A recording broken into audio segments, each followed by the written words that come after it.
Pledge allegiance to the flag of the United States of America and to the republic for which it stands, one nation, under God, indivisible, with liberty and justice for all.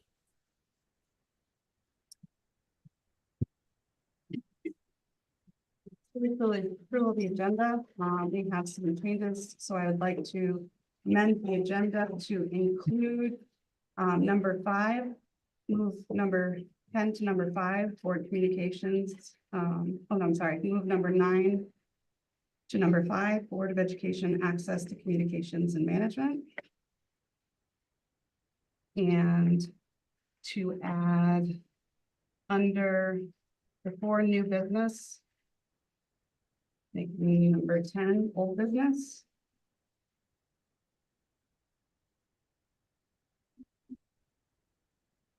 And under new business, F, motion to approve or just a consensus to accept a donation for the purchase of track and field records board. Do I have a motion for the amended agenda? Sure. Rita? Second. Second by John. Any discussion or changes? All those in favor? Aye. Aye. Aye. Aye. Okay, well, we'll welcome this evening, everyone. I know we're getting close to the school year. A couple just updates under for number 3 parent update. Just try to include some of the things that aren't included in agenda items that we still need to get out there. I want to let everyone know. So if you aren't a parent or staff haven't seen it, or if you haven't opened it, we did release bus routes for the year, and I'm sure Kim can talk about it a little bit more. But there's a new software program that came from DACO that now allows us, well, not really allows us, it's that tough to be able to put in all the addresses, and it kind of generates the routes. After that, it takes some time, as it does every year, to figure out bus times, stops, who doesn't have stops, who needs stops. Historically, it's been like a couple days before that the routes have gone out, and it's made for a really hectic beginning of the year. And did an amazing job at seeing that in the years past. So they put it out a few years, feels like a few years, a few weeks early. So families can communicate that and hopefully help that start of the school year. With that happening, many people looked at the bus routes and were unhappy, some of it being on social media. And, you know, Kim was amazing this morning. She already had it out ready to go, Google Docs, so that families can fill it out if they have issues, what their concerns are, and routes will get adjusted. I don't think anyone in this room supports kids being on buses for over an hour. And for many of our kids, it's a compliance issue. So anything that, if you talk to anybody in, you know, in the community or parents, just let them know that these are preliminary routes. And as long as families reach out and say there are issues, they're going to get addressed however they can. I did look at other districts too, and a lot of the regional districts have the same issues every year. And even some looking at 2 hours for some bus routes right now due to bus driver shortages. So I think we are doing everything, and I can't thank you enough. Her communication's been excellent on it, and there's been a lot of great feedback on it. So we'll just keep moving that way. I want people to understand that even though it's a new program and there are kids going to new schools, this isn't an issue of the reconfiguration or pulling in an unplanned issue. It's actually to alleviate the beginning of the school year, you know, families making phone calls to the principals the week that teachers are back and trying to put together their classrooms or convocation. Makes it hard to field those requests. So this, you know, allows them to make those requests. You know, you're thinking on that, but we can talk later if you want to have something in there. Okay, so she'll do that. So convocation this year, Doug had sent me an email. You know, we've moved convocation to a virtual model this year. And you know, I'm sure he'll talk about it more, but just from a board's aspect and our role in convocation, normally the chair does a message to the staff. Bob and I would like to record that together. We talked about it, and then I have some ideas on ways to incorporate the whole board on that. So I'll be in touch with you guys on that just to What's the date? The 26th. Is when, But you have to record it before then. yeah, Mm, but we're got gonna, it. we'll work on it this week.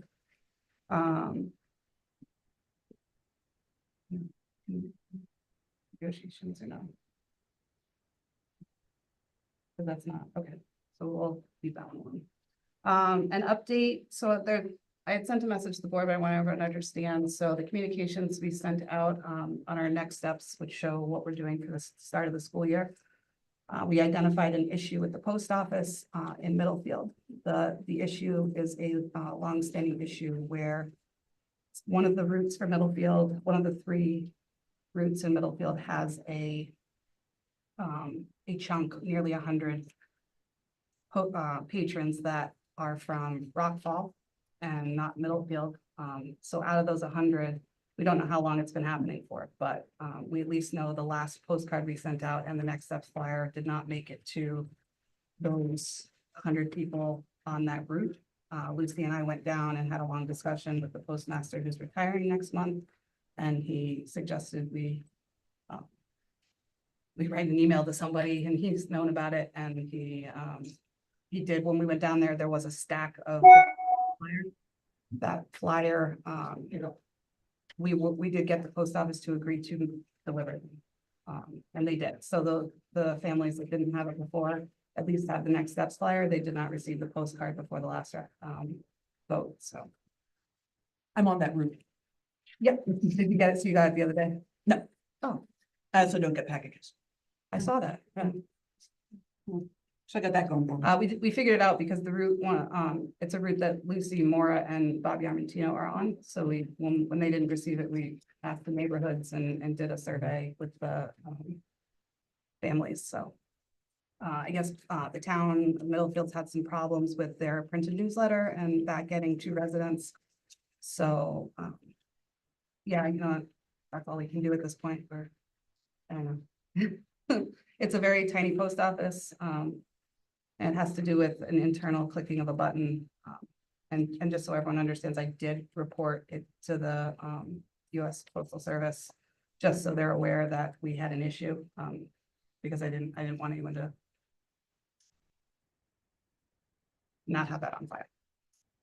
I want to let you guys know the explanatory text was revamped and simplified, and I don't know if I've sent it, but I think I have it. I sent it to everyone. Everyone has it. I Okay, think so I meant if you to. haven't. Did you all get it? Yeah, Okay. yeah. So if you haven't had a chance to look at it, just take a look at it. I think we sent it off. Did we send that off today?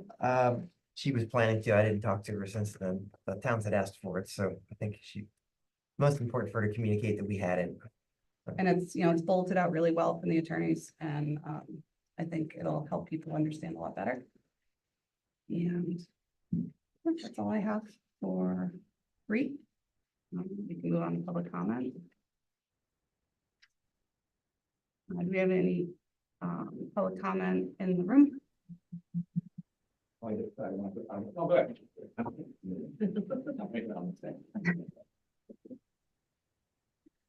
Thank you. My name is Henry Brugge. I'm the president of Benchwarmers. The track sign that you're gonna talk about in a little bit, it's that's coming for you, it will say. No, it's not spelled out. It could be. Yeah.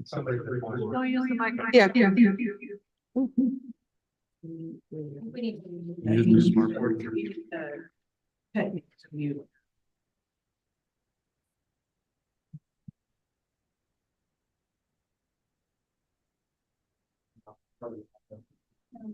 Still working. Got no. It's coming.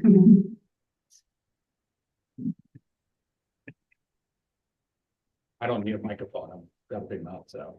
Yeah. We don't mind. I'll still got it.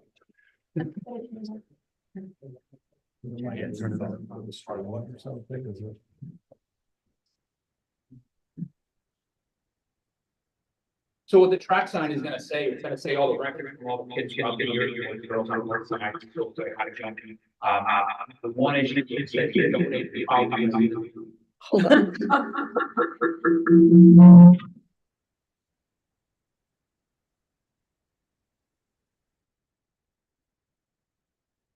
to be donated? Better?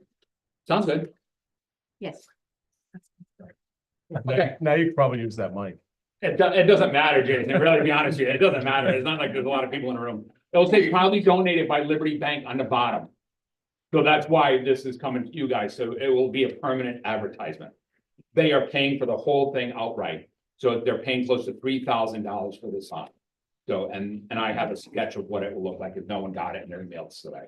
So if you guys want to look at it, I don't care if you want to. All right.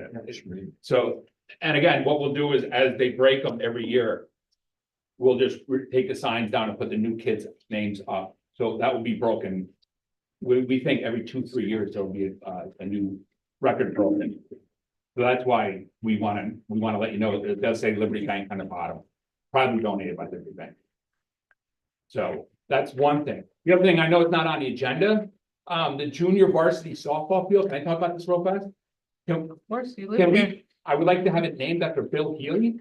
He was a biology teacher back here in the 80s. Jamie, of course, now. He was a teacher back in the 80s and 90s. He passed away in 2001. He was a softball coach. He won 7 state titles and 9 shoreline titles. Yeah, that's an amazing record for anyone that coached for 7 state titles and 9 shoreline titles. So you know it wasn't one kid that came through. I would like to see rename that JV field. That's the one field down there that's not named. So after Bill Healy. I reached out to his family, and his wife is still alive. She has never responded to me, so I would just like to do it in the right way. So, right? Thank you. Henry. Yeah, we put it at approval at the end of the agenda, just to have a consensus, but thank you for the Thank you. explanation. So this would be probably a good time to talk about this before we get to the next public comment. You'll notice that our board members virtually are over here tonight. So Ken's been working really hard to make this happen. So to improve our ability to have discussions and be able to see our full board when we can't be here. So Ken, thank you so much for working through that. That was my fault. Apparently my mic was unmuted, so. Do we have any other in-person public comment? For the fun? Online? If there's any online public comment, if you could raise your hand or just unmute.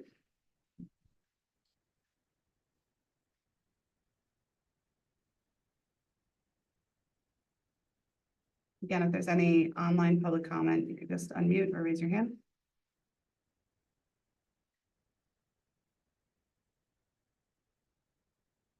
Okay, we will move on.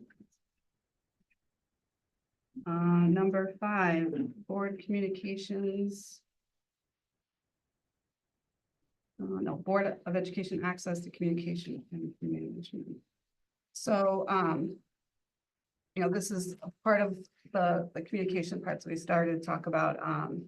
But what I'm looking for is a consensus for communication with parents and the community. I'm proposing that the board have access to a subsection website of the Board of Education RSD 13 website that will allow the board to post updates.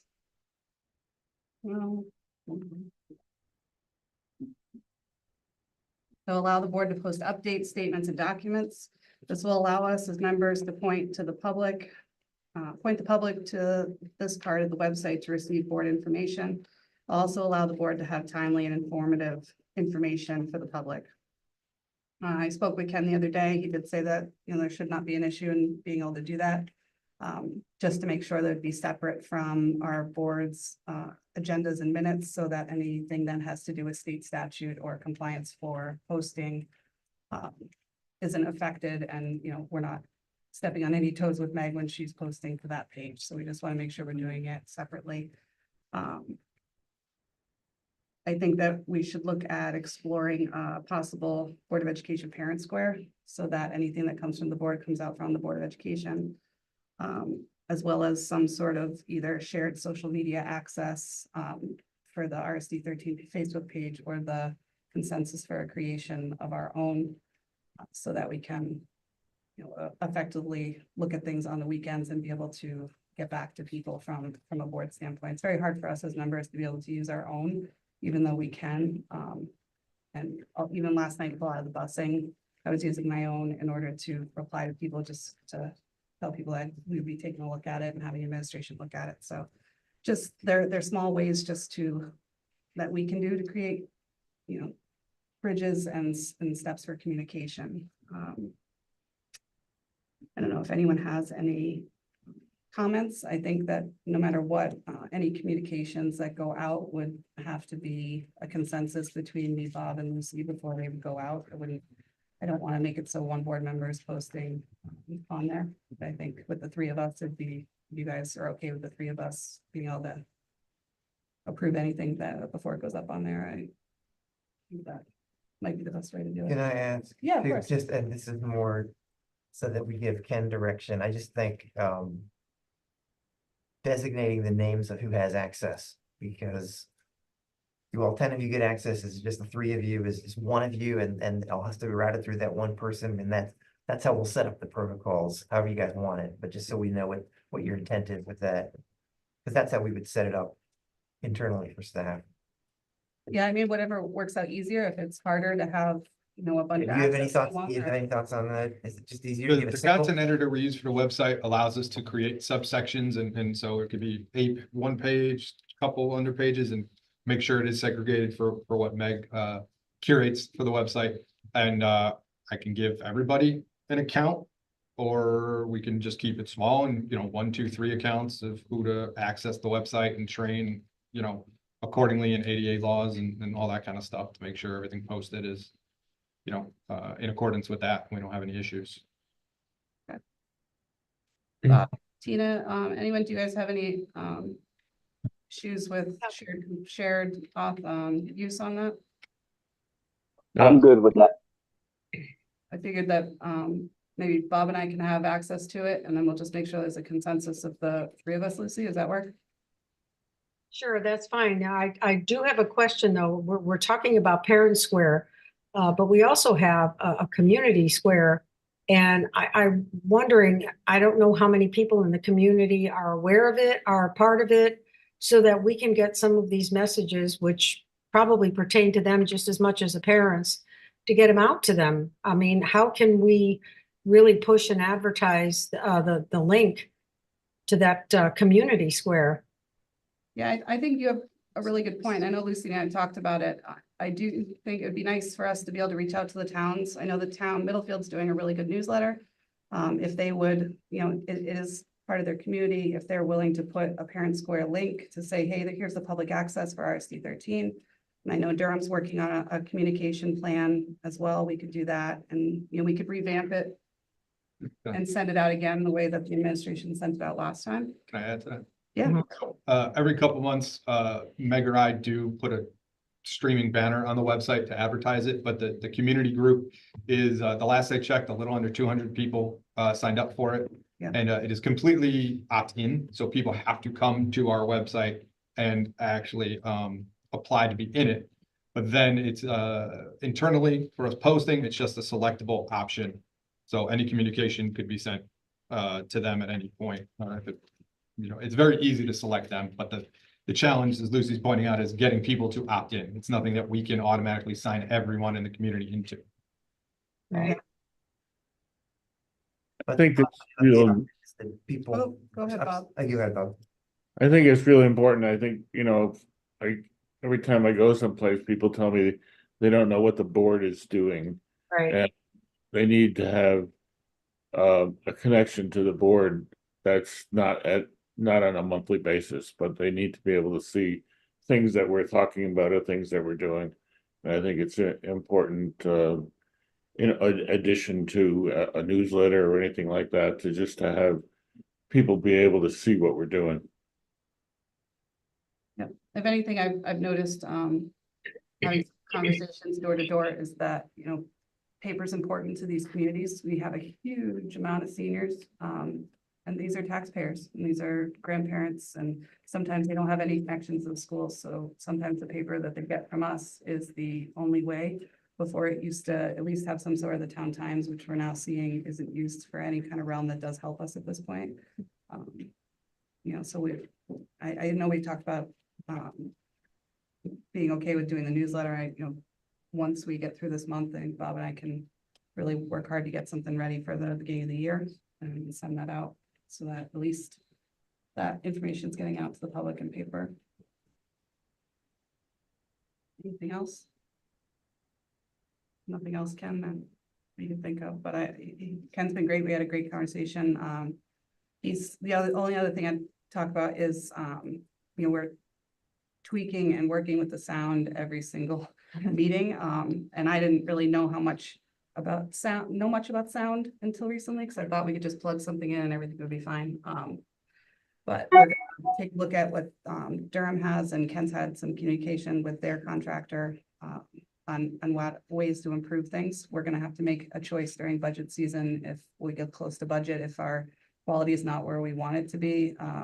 Weighing the options of spending some money on the sound, putting that in the budget, or continuing to find, cheaper alternatives to hear us. So it's just something we're gonna have to think about, and I'd love to just keep tweaking it and hope that, we get closer. But if we get closer and we're louder than we thought we'd be, then we can look at that. Anything else, Tina, Lucy, Bob, Steve? I'm all set. Okay, so if we have a consensus there to start looking into that and start making that stuff happen. Okay. Number 5, approval of the minutes. I'm gonna separate these out because I believe there's some changes. So A, Board of Education regular meeting, July 10th, 2024. For the I think we have I'll take a motion to approve for discussion. Hold on. Motion to discuss and make corrections. Okay, so we'll do a motion to approve, and then we'll go to discussion for any changes. Okay. Done. Second, Oh, second. Linda.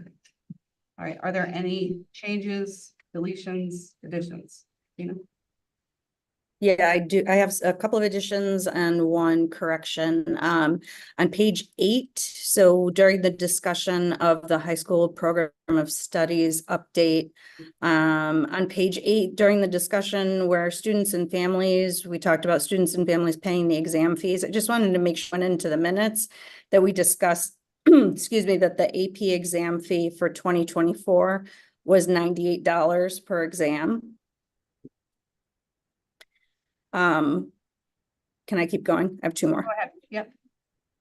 On page 9, I wanted to add, because it wasn't included in the minutes, that after Mrs. Stone says that, quote, not suggesting that any of these classes come out of the program of studies, I just want to add that I did say, Mrs. Hurlburt reminded Mrs. Stone that courses in the spreadsheet that was shared by her and Ms. Trainer note specifically that they weren't being offered in the 24-25 program of studies.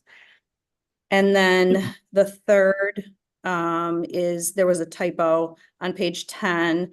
When Mrs. Stone was reporting the scores of the AP exams, she said that 35% of the AP test scores were 3s, and the typo in the minutes says 34% instead. I just want to make sure that that we know that Mrs. Stone had everything adding up to 100%.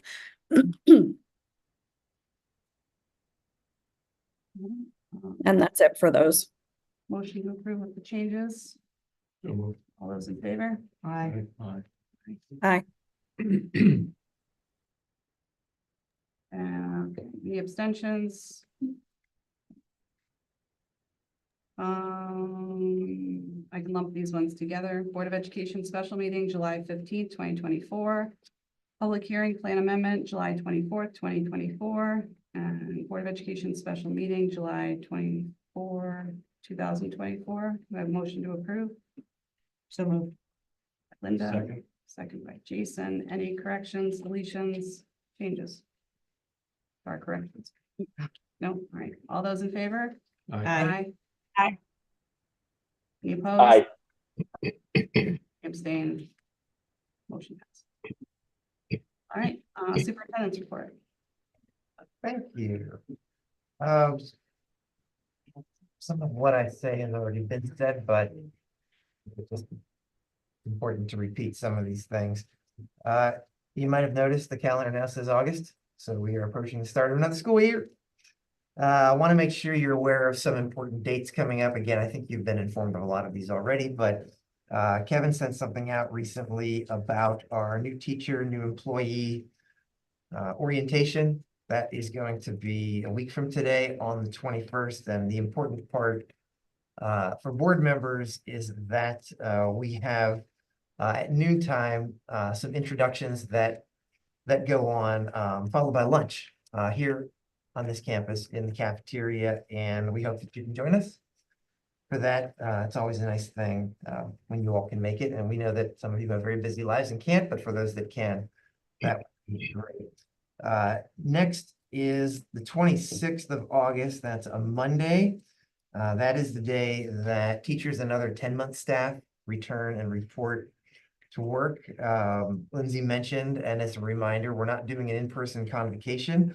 I'll remind the reason that we're not is we are recognizing the staff members who were relocated, either rooms or buildings, as a result of the grade configurations and trying to honor the the limited time that they have to set up classrooms and do everything else they have to do for the arrival of children later that week. So everything is going to be video. It sounds like you've just been invited to be part of one. I don't know what that involves, but you know, singing and dancing. I don't know. Whatever you guys do, I'm sure the staff will appreciate it.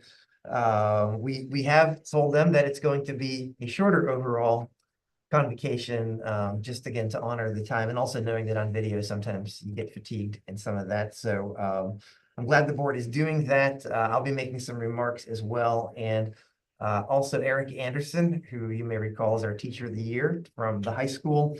I'm not sure she wants to, but she's also going to be making a video or some type of presentation to share with the staff. The other thing I wanted to make sure you understood is that we have a couple of traditions that take place during the in-person convocation.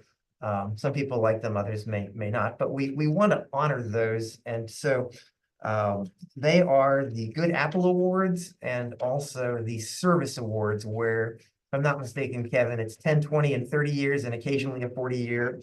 That's correct, Doug. That we will recognize. 40 years, not so often, but. Yes, yes. So what we're going to do, because each of the schools will be having a staff meeting first thing on that morning. Again, they're going to try to knock that out quickly in what used to be the convocation space and free up time.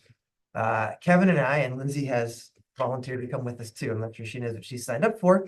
We're going to go building to building.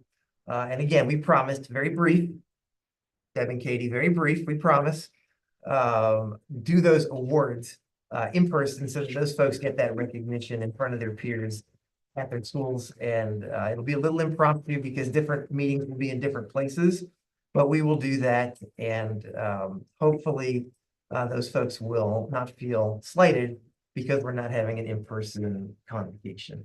We're gonna have, Bob's wants to come with us too. So- Well, of course, hey, the more the merrier. It's gonna be fast though, so we're not all getting up and giving speeches, okay? I mean, that's because they'll start rolling their eyes and they'll be respectful, but we'll kind of undermine what we're trying to do there. But yes, Bob and anybody else who wants to come can do that. First day of school, according to my calendar, is August 28th. That will be the Thursday, not the 28th? I'm sorry, the 29th. Thank you. Thank you, Lindsay. If I make any other mistakes, guys, let me know. First day of school is August 29th. I know it's Thursday, correct? Thursday, the 29th, if anybody is listening. That includes a kindergarten class that will be in one location, Brewster Elementary School. And again, somebody needs to check my math on this. I think they're the class of 2037, which, time I say that, makes me feel a little bit old. Wow. But It'll also be the first kindergarten class in history to start together. in history, okay. I think that's important. Okay, in terms of, again, thinking of the school year starting, so much has gone on. A lot of it doesn't get seen or recognized. Some people think nobody does any work over the summer. I can assure you that is not the case. In the interest of time, I'm not going to brief everything that we've done, but I just want to collectively thank the folks that have done that. But I did want to bring three things to your attention. Maybe they're already brought to your attention. One of them Lindsay already covered, which was the transportation routing software. So I'm not going to repeat the things that Lindsay said about that, but I will just repeat the fact that there is now a Google form out there that Kim sent this morning. And if folks have any questions or concerns or just overall input, the Google form is the preferred way.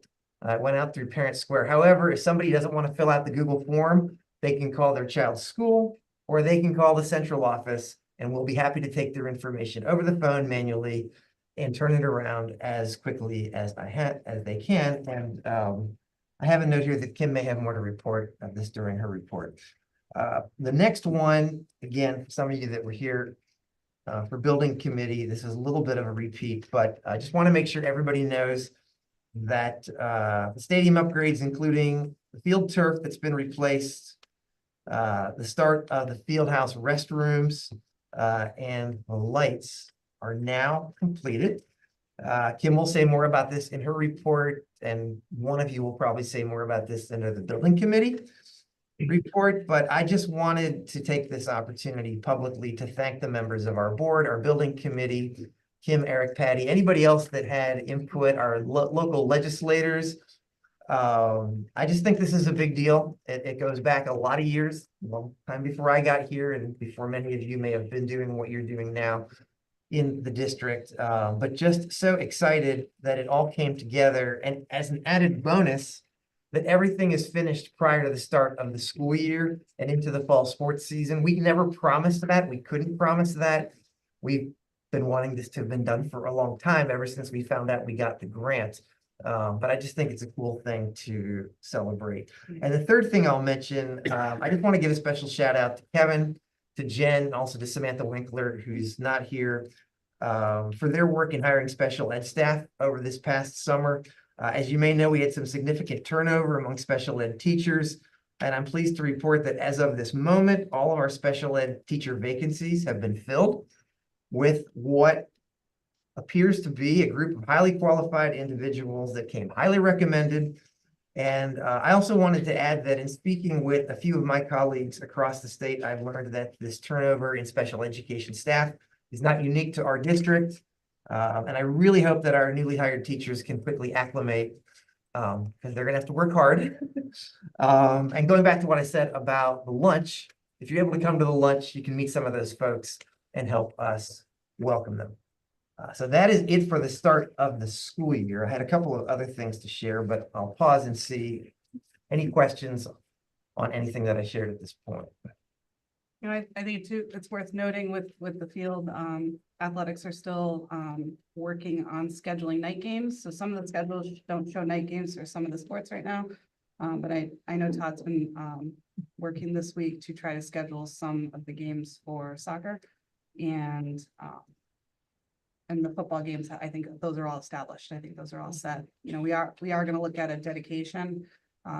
We don't know which game the conflict is. Like football has, I think, very late in the end of the month is the first home game. So if we waited that long, it kind of seems, you know, tough to do it that late, considering the field house is done and we want it dedicated. And so we could look at, I think we're looking at a night soccer game possible. If not, we'll find a way and we'll communicate that. Right. Yeah, I think that makes sense. And I think people will come out and celebrate, and then we're going to call it a ribbon cutting, which I think it kind of is. It probably should be as soon as possible, and we'll see where that is. The other thing I will mention that relates to the ability to have night games here is I think it also helps us in terms of bus driver shortages in other districts and the ability, you know, when we host home games here, traditionally, because of the time of sunset, it's a very difficult time for other teams to get here because they're now competing with their own regular bus routes that sometimes go at the same time. We face the same thing when we travel away, but as Lindsay mentioned before, the bus driver shortage hasn't gone away. We haven't been hit as hard by it here in our district, but you probably know that over the last several years, there's been a lot of conflicts, and that's caused for some very unique scheduling times for some of these athletic contests that aren't always convenient to our learners having to be dismissed from school way early, or on the other end, cause these contests to go super late. So what the lights give us is flexibility. And I think that's a positive. So I'm very excited about that. Okay, in terms of some other stuff, the one thing I wanted to mention is at our last meeting, and Deb and Katie are here, so it's just kind of coincidental. We had a discussion about high school courses, and we kind of also talked about the board's role in approving those courses, what had happened historically, what didn't happen this year along that. And you guys probably saw Lindsay had sent me an email related to middle school courses, and we sent out some information about that. And so the first thing I want to say is, I do apologize if all of that wasn't shared this spring the way that it historically was through the Student Achievement Committee. I know that throughout the spring, some of that was shared through Student Achievement, especially as it pertained to like the high school pathways. And I think it was the grade 6 schedule, but there were others that we should have brought. And we will do that if that's the way you want us to do it going forward. But also, I guess it's important to get some clarification. And we don't need it tonight if you guys don't want to give it tonight. But as we talked about it as a team afterwards, and I mentioned this to Lindsay individually since that meeting, if the board wants to approve courses, the board should do that. And we're obviously going to support that. But it would change the practice in terms of the timeline. Because I'm sure, as you all know, courses go into these course catalogs, and counselors and parents and children are seeing those courses, I think, as early as like November, December timeframe at the high school, maybe a little bit later for the middle school. And my understanding from talking to the team about the previous process was that the board was never really approving those courses. What they were doing is they were being informed of them, but they were being informed of them typically from the minutes that I've read and the ones that I remember from my time here, usually in the month of May at a Student Achievement Committee meeting. So at that point, if you think about that, everybody's already seen those courses. Everybody's already signed up for them. Master schedules have been built, and there may be an expectation that those courses are going to run. So again, I don't think it really matters to us how we do it. I just think it's important that if board approval of new courses is important to the board, we want to honor that, but we're probably going to ask that all of that happen in the fall, like the mid to late fall, so we can get kind of ahead of that. And that would just be a change in practice for the district. I've told the staff in a very large district that I worked in, you had to have your new course requests in 18 months in advance. And so we can adjust the timeline. It might mean for this first year, if we switch to that this fall, we don't get as many new courses proposed. And I think that's okay if that's where we want to be. But I just wanted to put that out there. And maybe at our next meeting, if you all can have some time to think about it and just let us know, maybe in September, and then the high school and the middle school can prepare accordingly for that going into the 25-26 kind of course catalog situation. I think historically, the board did receive new requests for programs. But I can talk, Tina, Tina's got her hand up, so I don't know if she has a question. Yeah, if it's operated somewhat differently, yeah, please. Go ahead, Tina. Okay, thanks. So I just wanted, I have a comment. I have two comments. One, and we discussed this at the last meeting.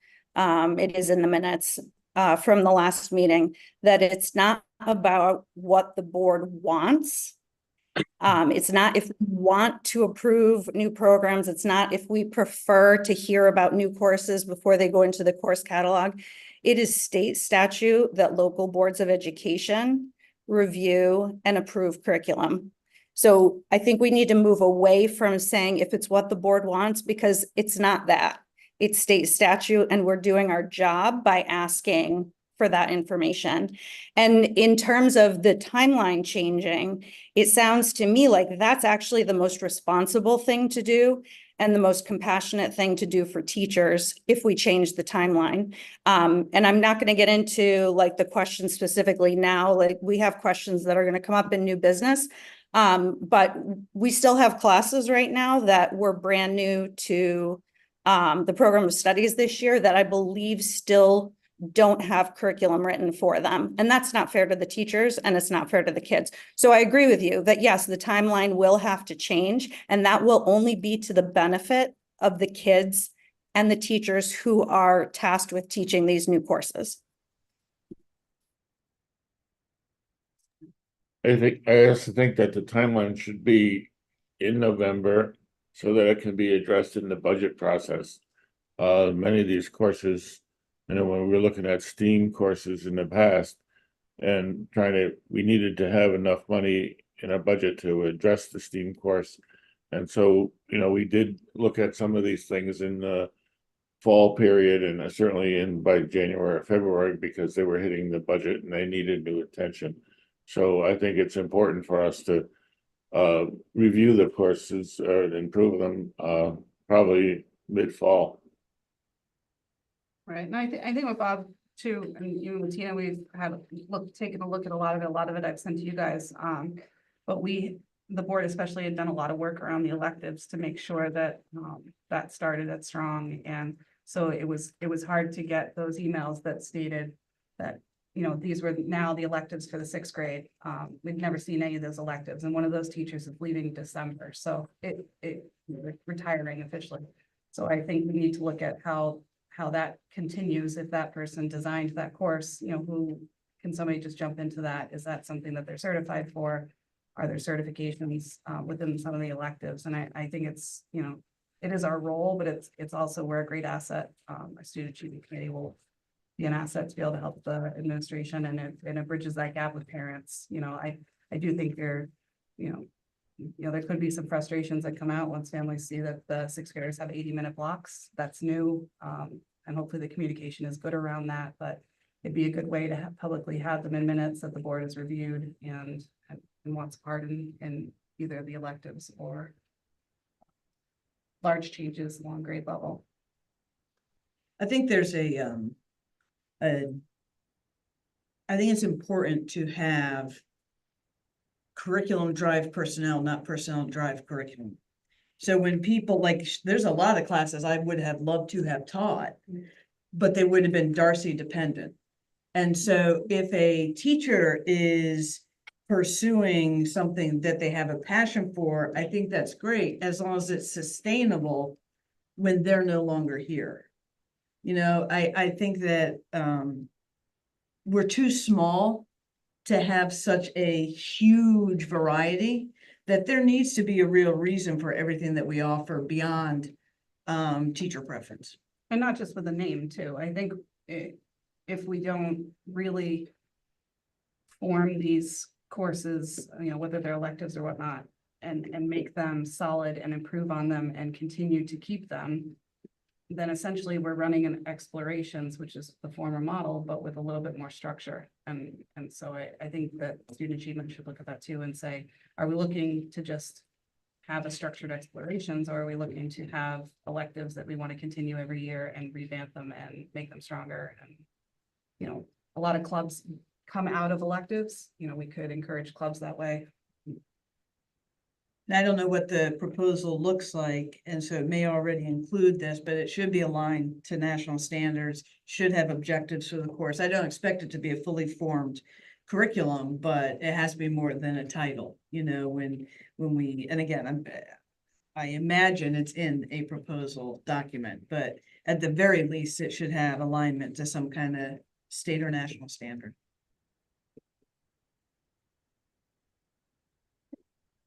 And I may have some questions or comments to share on a few other agenda items, but if it's okay, I just wait till we get to them. That way we're not doing kind of what we're doing here. Okay. Thank you.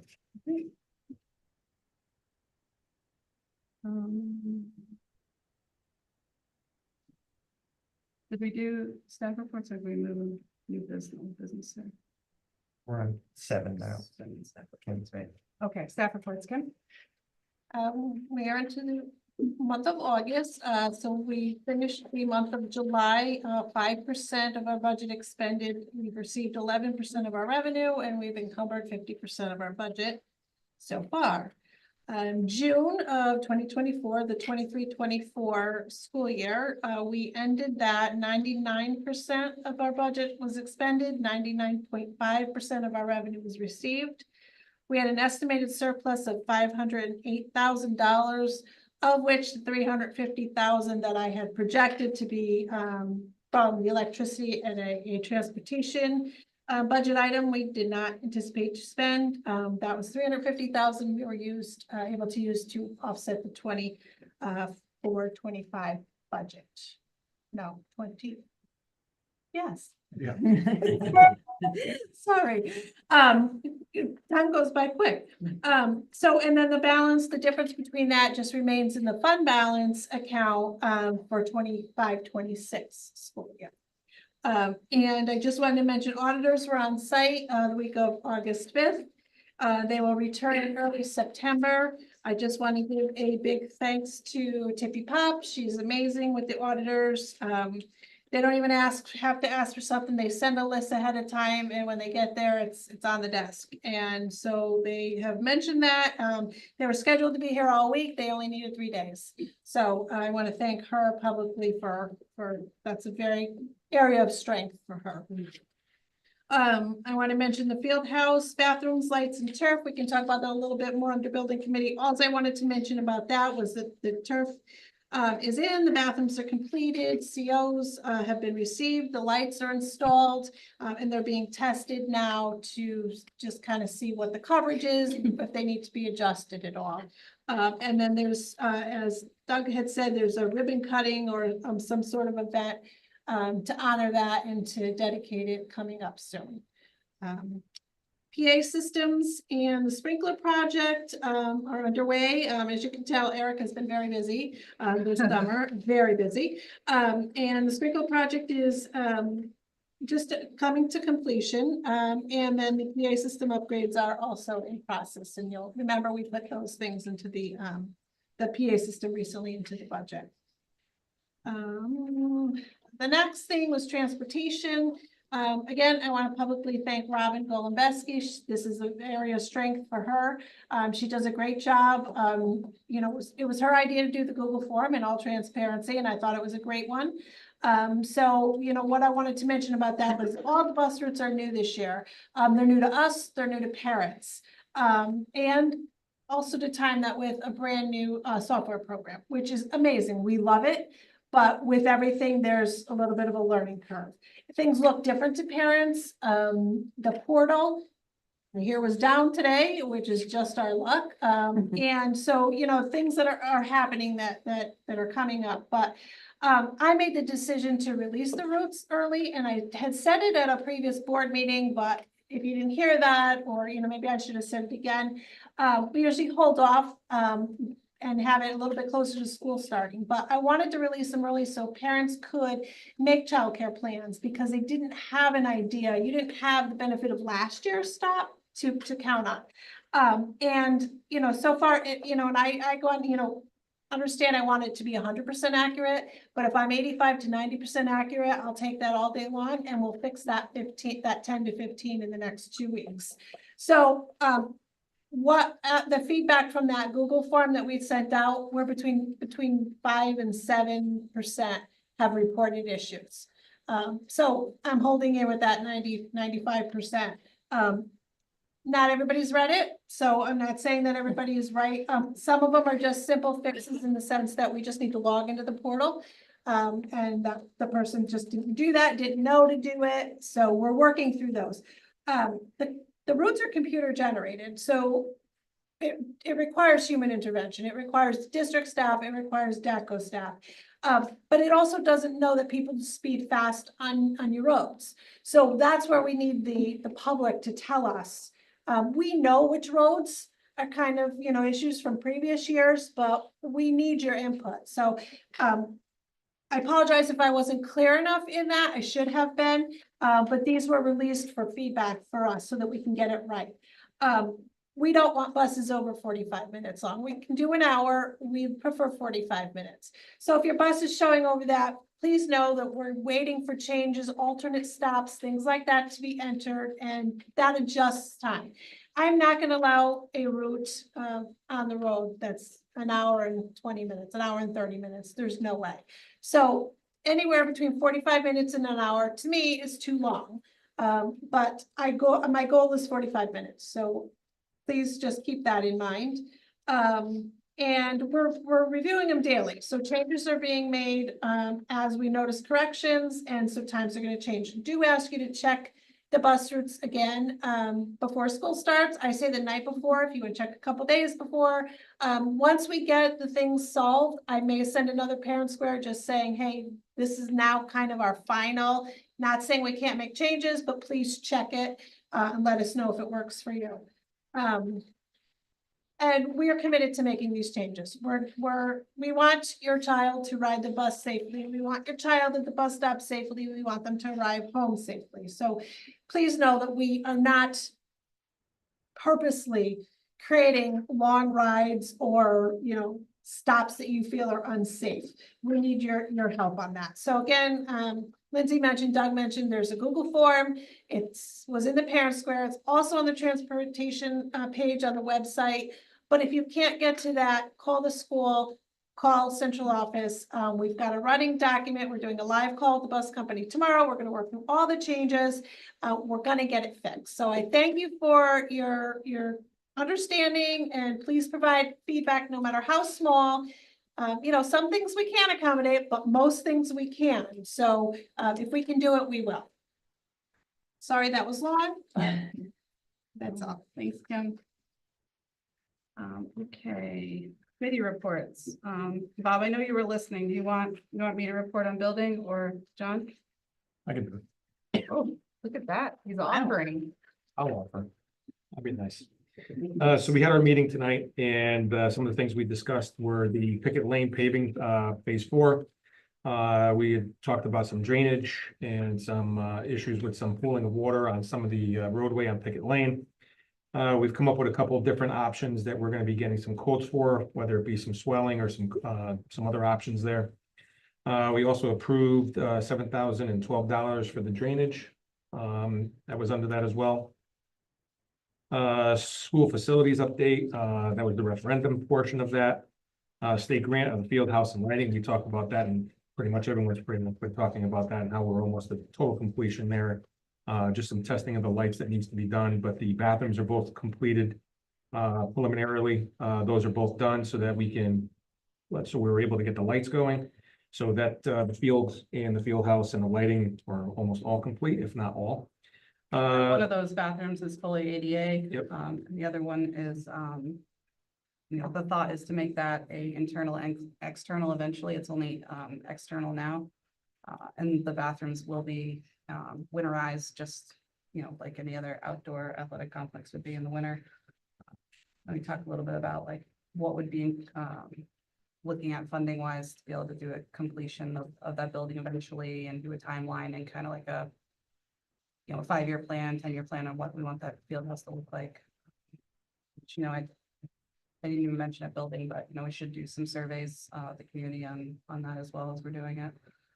I'll probably talking to the coaches and staff Yeah. here too would probably be beneficial to see what we really want to put in there and how we want to utilize it. Tested and Yep, approvals by the everything's town are fully done. The paperwork is signed off, certificate of occupancy, which does now obviously why the lights are up. So we have satisfied all of the stipulations for that. It was neat to say, I stopped and talked to the crew doing the lights one day, and they were really impressed with the existing framework where the lights were. They didn't find anything that was, out of the ordinary, which could have, cost us more to be able to fix. Interestingly, there was rocks and a crock inside one of the light structures, which apparently is some sort of tradition of our students somewhere, but I'm kind of glad it's rocks and not things that decompose. But yeah, it was great. All 4 are up. They do have a couple of the cans on the side by the basketball court that need to have. I think that there's something with Eric said that has to be repaired or fixed, but other than that, they're gonna be ready to go. And then we spoke about other athletic field maintenance and repairs, specifically the baseball field and the drainage issue that we had this past year with the baseball team not being able to have 10 games or 10 beginning of the season. So we had a lot of water and pooling that had been going on in the outfield. So there's been a lot of work going into trying to figure out how we're going to fix that. So, and there's also some repairs that need to be done to the girls softball field as well too. So we're looking to incorporate both of those and get those both taken care of. The fire pump issue that we had, the cog is now completely, the fire system and the sprinkler system is completely on city water. And we're working on Strong, I believe, still, on getting that. So that's the fire pump issue. Turf is completed. We paid out the $219,562 that we passed this evening, and so the turf is completely done. With the turf, we also had some questions that came out about whether or not the lining or the way the striping was done on the field. Somebody had called in saying that there were some issues with that, just so that we are all clear on that.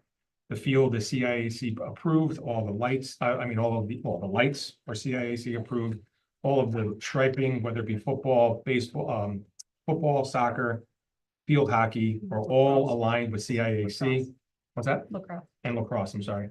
So they're all conforming to CIAC. So, you know, there's not an issue with what the, you know, the color of the lines are. So we are in compliance. We had nothing to do with that. That's just the way they were done. So that's completed. I think it mentions too, you know, we talked about a building committee that these, you know, we currently, we striped for football and for soccer, which are two sports that use that, as well as the possibility for lacrosse, and that too is a possible program that could happen because we were able to do that striping at that time, but it's also a revenue for the district to be able to rent out for lacrosse tournaments. It could, you know, it could make a significant amount of money when talking about revenue for the district. So I do hear it's frustrating for some families to see, you know, there are lines for a sport we don't offer, but I do want people to understand we have to think about revenue and we have to think about possible expansion. You know, we talk about buildings, fields, complexes. And I did have a conversation with the CIAC that all that striping is what you would have to have for a field that has those three on it. And it's actually what you would have to have if lacrosse wasn't in play. You would have to have the striping the way it is right now for football and soccer. So Todd, our athletic director, knew that when the building committee had it, but I just want to make it clear that the building committee did not strike that field. That came from recommendations from the company. Thank you. And the allocation of, I'm not sure if I said this, but the allocation of $219,562 for the completion of the turf. After that, we spoke about the field house update, and that was specifically what was the remainder of the cost, $43,988, I believe, and 0 cents. 908 for the bathrooms and the field house being completed. So that gave us compliance for us to be able to move forward with the lighting. So we're fully expended there. We're hoping to do some kind of a ribbon cutting or some different signage, things that are going to be going on out there. We tabled sidewalk and that was it. Overall, I think the building committee and the staff that's on that building committee has done an amazing job in saving the district a lot of money. And I think collectively with all that experience, we've gotten the field house and the lights and picket lane and the facilities here to a whole nother level, which is going to be accommodating to our community. And that's what we've been trying to do all along. So I think it's been a big success and only good things to come. So. Agreed. You guys have done an amazing job. Amazing job. There's also some significant savings in the fire pump, Kim. Yep.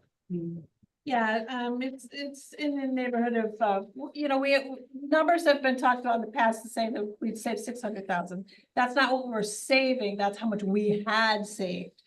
So it's closer to the order of about 200,000 that we saved from what we had budgeted or put in capital reserve. However, that 600 we had capital reserve wasn't enough to do the project. We still needed to save more for the previous project.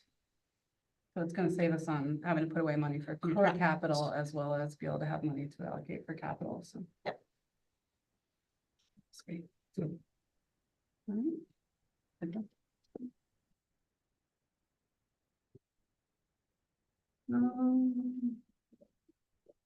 We're on board communications.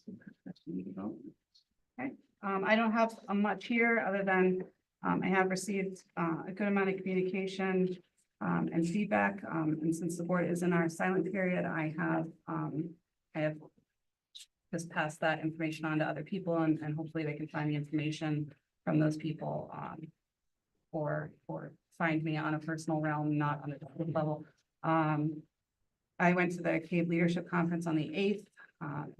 It was wonderful. There's just so much networking that happens. The next one we have, I want to see if, a good chunk of us can come. It's been great to collaborate with districts within our area. I'm a CAVE area director for Tri-Director with Madison and Westbrook, and we're going to do a lot of work with trying to get the boards in our area together just to talk about any concerns or issues. It's highlighted a lot of issues with regional districts. Lon Seiden from Essex, who's their chair, has done impeccable work around the issues that they had, and that's a district that has the chunk of mold in it that they've had to remediate, and he's been a great source of information on referendums. We are speaking to a national level newspaper next week about the struggles that regional districts face and what we are tied to with legislation. So that will be interesting when that comes out. And we just want the state to really see that regional districts are struggling, and it's not just because our ability of pay shouldn't be taken into account there. There are other factors that happen with regional districts, like our charter. There are issues with our ECS funding. When you combine both towns, there's not enough equity for the regionals. And that's why a lot of them have had issues across the board. So I'm pretty excited about what comes of that this year. So I'll keep you guys up to date. Anyone else have any other communication or would like to communicate anything? Bob's in the vineyard. It's in Italy. No, the only thing I I'm received, all set. Hi, Steve. only thing I've received is to making sure that we are accommodating night games for the girls and boys soccer. Mhm. It's something that I've been hearing quite a bit, and I'm not sure if there's a scheduling thing going on or it's still working like you had noted.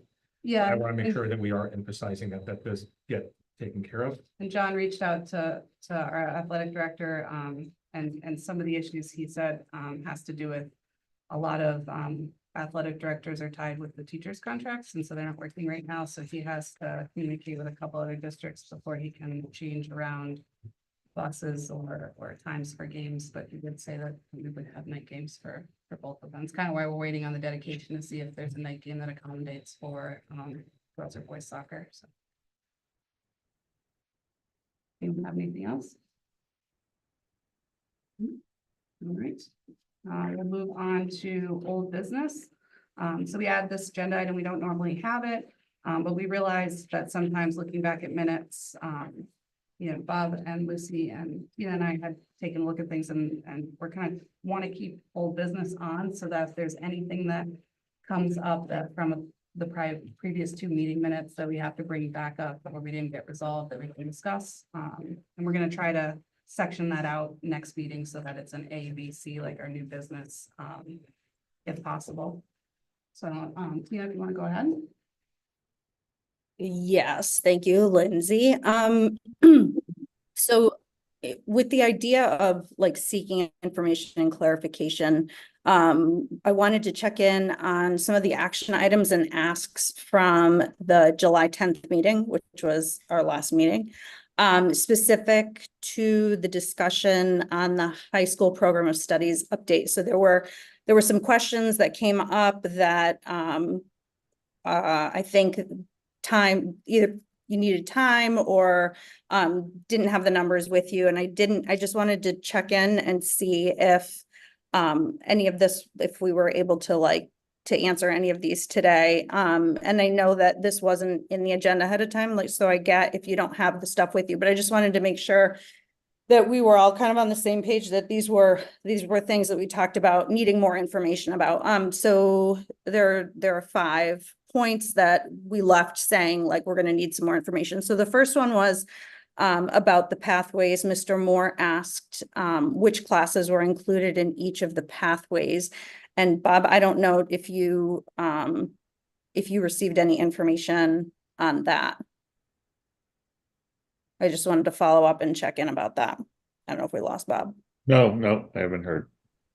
Okay, so I don't know if Deb or Katie are in the audience, but if they could just write that down because so that we can get Bob's question answered. So that was which that an email classes too. are included. You want me to do that too? What's I can send an email if anything that's outstanding that we bring up.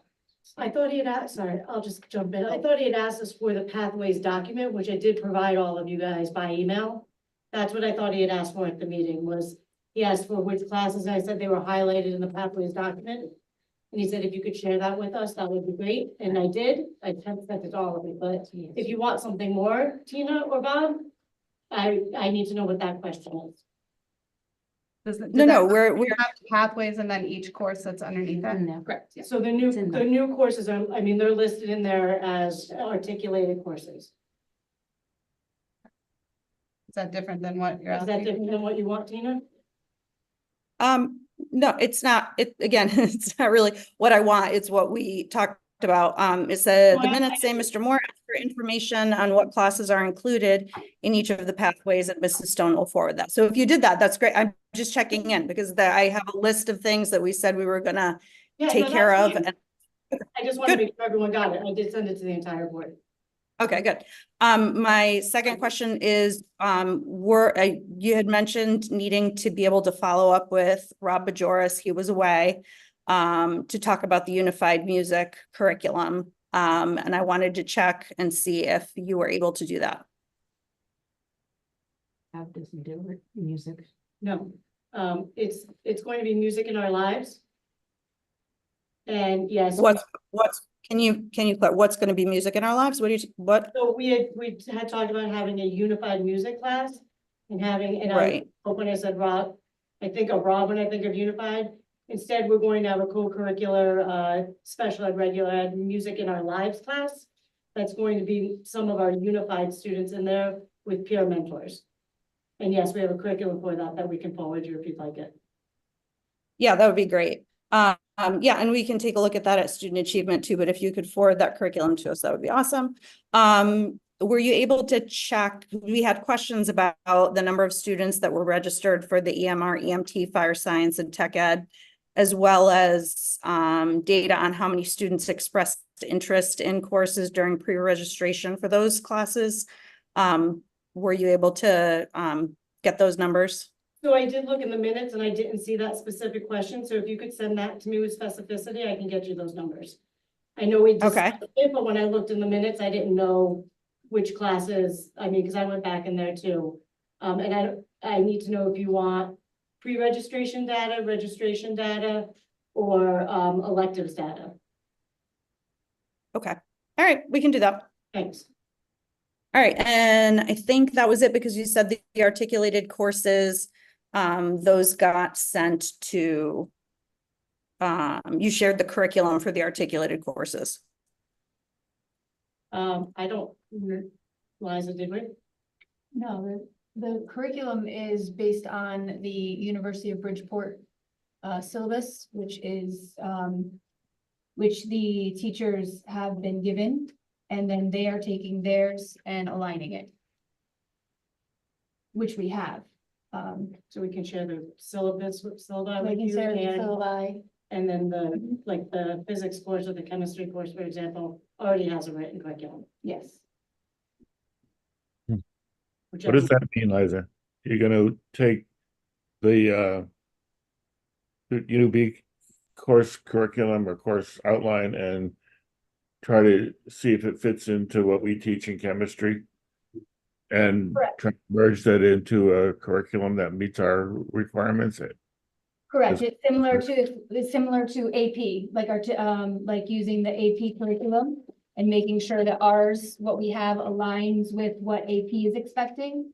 It's similar to that process. We have received the syllabi buses, whatever we're saying, from from from UB for those courses. And the teachers receive them, and then they have their own course, and they're making sure that we are covering all of that within the course content for this coming spring. And how does that compare with what we were teaching last year or this year? Do we know yet? How does it compare? No, if we were teaching chemistry this year, So is it much different? Is it teachers gonna have an issue? Is it easier? What? I don't know. no, it's similar. I've received feedback from several, as well as looked at the syllabi and the course outline that the teachers have made based on that. And many of them are saying that they already, that it covers what they were doing, covers what UB expects. Okay. So are we not, this year, we are not working with UConn at all, correct? UConn is already established. We are. Yes. So we there's, have but the there's same- certain UConn AP classes that aren't. running. No, the UConn is ECE. And those are already provided. Those have already been offered. For the year. So, Yes. and so the courses that didn't run so what about oceanography, is that running? That AP course? A teacher who has what UConn requires. Correct. To teach the course. UConn is very specific about what a teacher needs to have their master's degree in order to teach the UConn course versus an AP course where College Board encourages teachers to take the College Board training, but it's also not even required.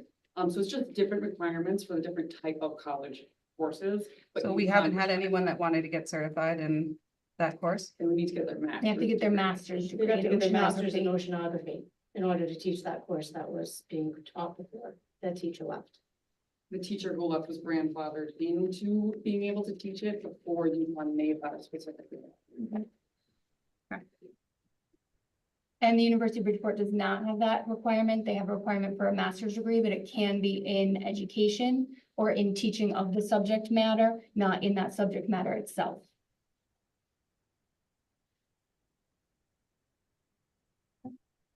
You know, anything else? No, I think that's it. I'll send, Deb, I'll send you the part of the minutes where, we asked about the registration numbers. And then also just when you do forward on the Music in Our Lives curriculum, if you could upload it also to, if it's an established curriculum, if you could also upload it to the shared curriculum drive for, grades 9 to 12. It's in the shared drive RSD 13 curriculum 9 to 12, because it's not currently in there. And Tina, I did see that you asked about that in the minutes, but I think what I'm asking for is specificity in what you're asking for. Which courses, and then so we have 3 levels. We have, if they requested, if it's an elective, so right, if you're talking about just electives, it can be a primary elective or a secondary elective. So I would need to know if you want primary numbers or secondary numbers. And then kids get in, or finally kids that take it. You know, why don't you call me? And then we'll figure out what. That's okay.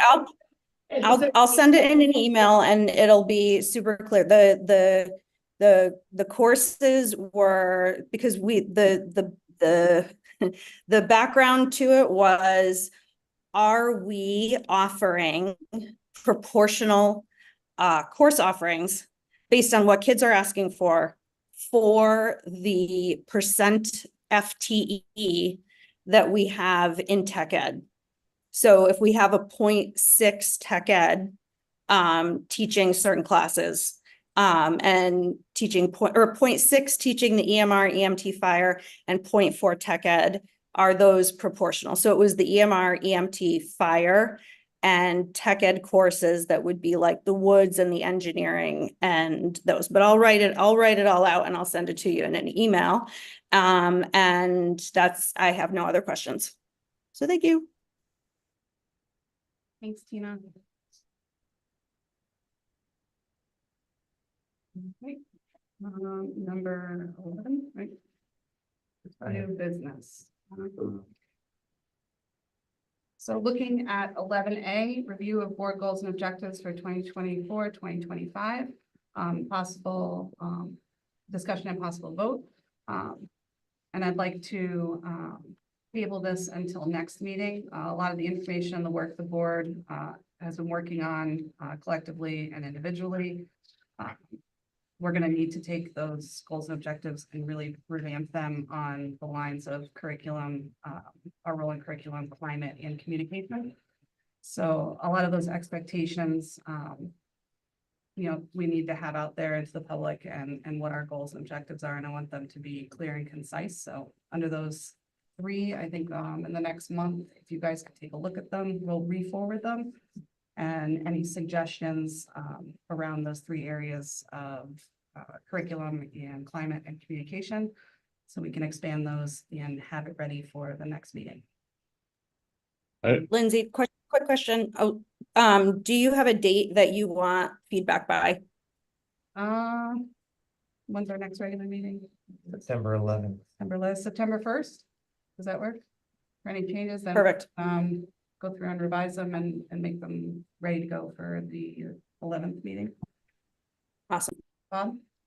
Yeah, I just think, last time we spent a lot of time several years ago on the goals and objectives. And one of the things that we also need in that discussion is the administration's basically does the work of those goals and objectives. So you need to be able to get your input somewhere along the line too. If we're going to say we're going to have, a change in communications or a review of curriculum, we need to make sure that what was on there. Several years ago, we said we wanted to change increase our performance in the among the DERGs at that time, and we set goals, numerical goals, to achieve those, and that really meant back that the teachers and other staff had to really work to make sure that those goals were met and that the test scores improved. So when you just look at these goals and objectives, yeah, they're goals and objectives for the board, but they're really goals and objectives for the district, and as the administration and the teachers have the most role in making sure those things are done.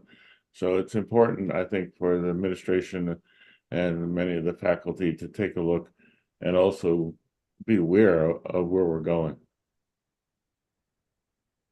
Yeah, 100%. I'm on board with that. I think it's a good idea.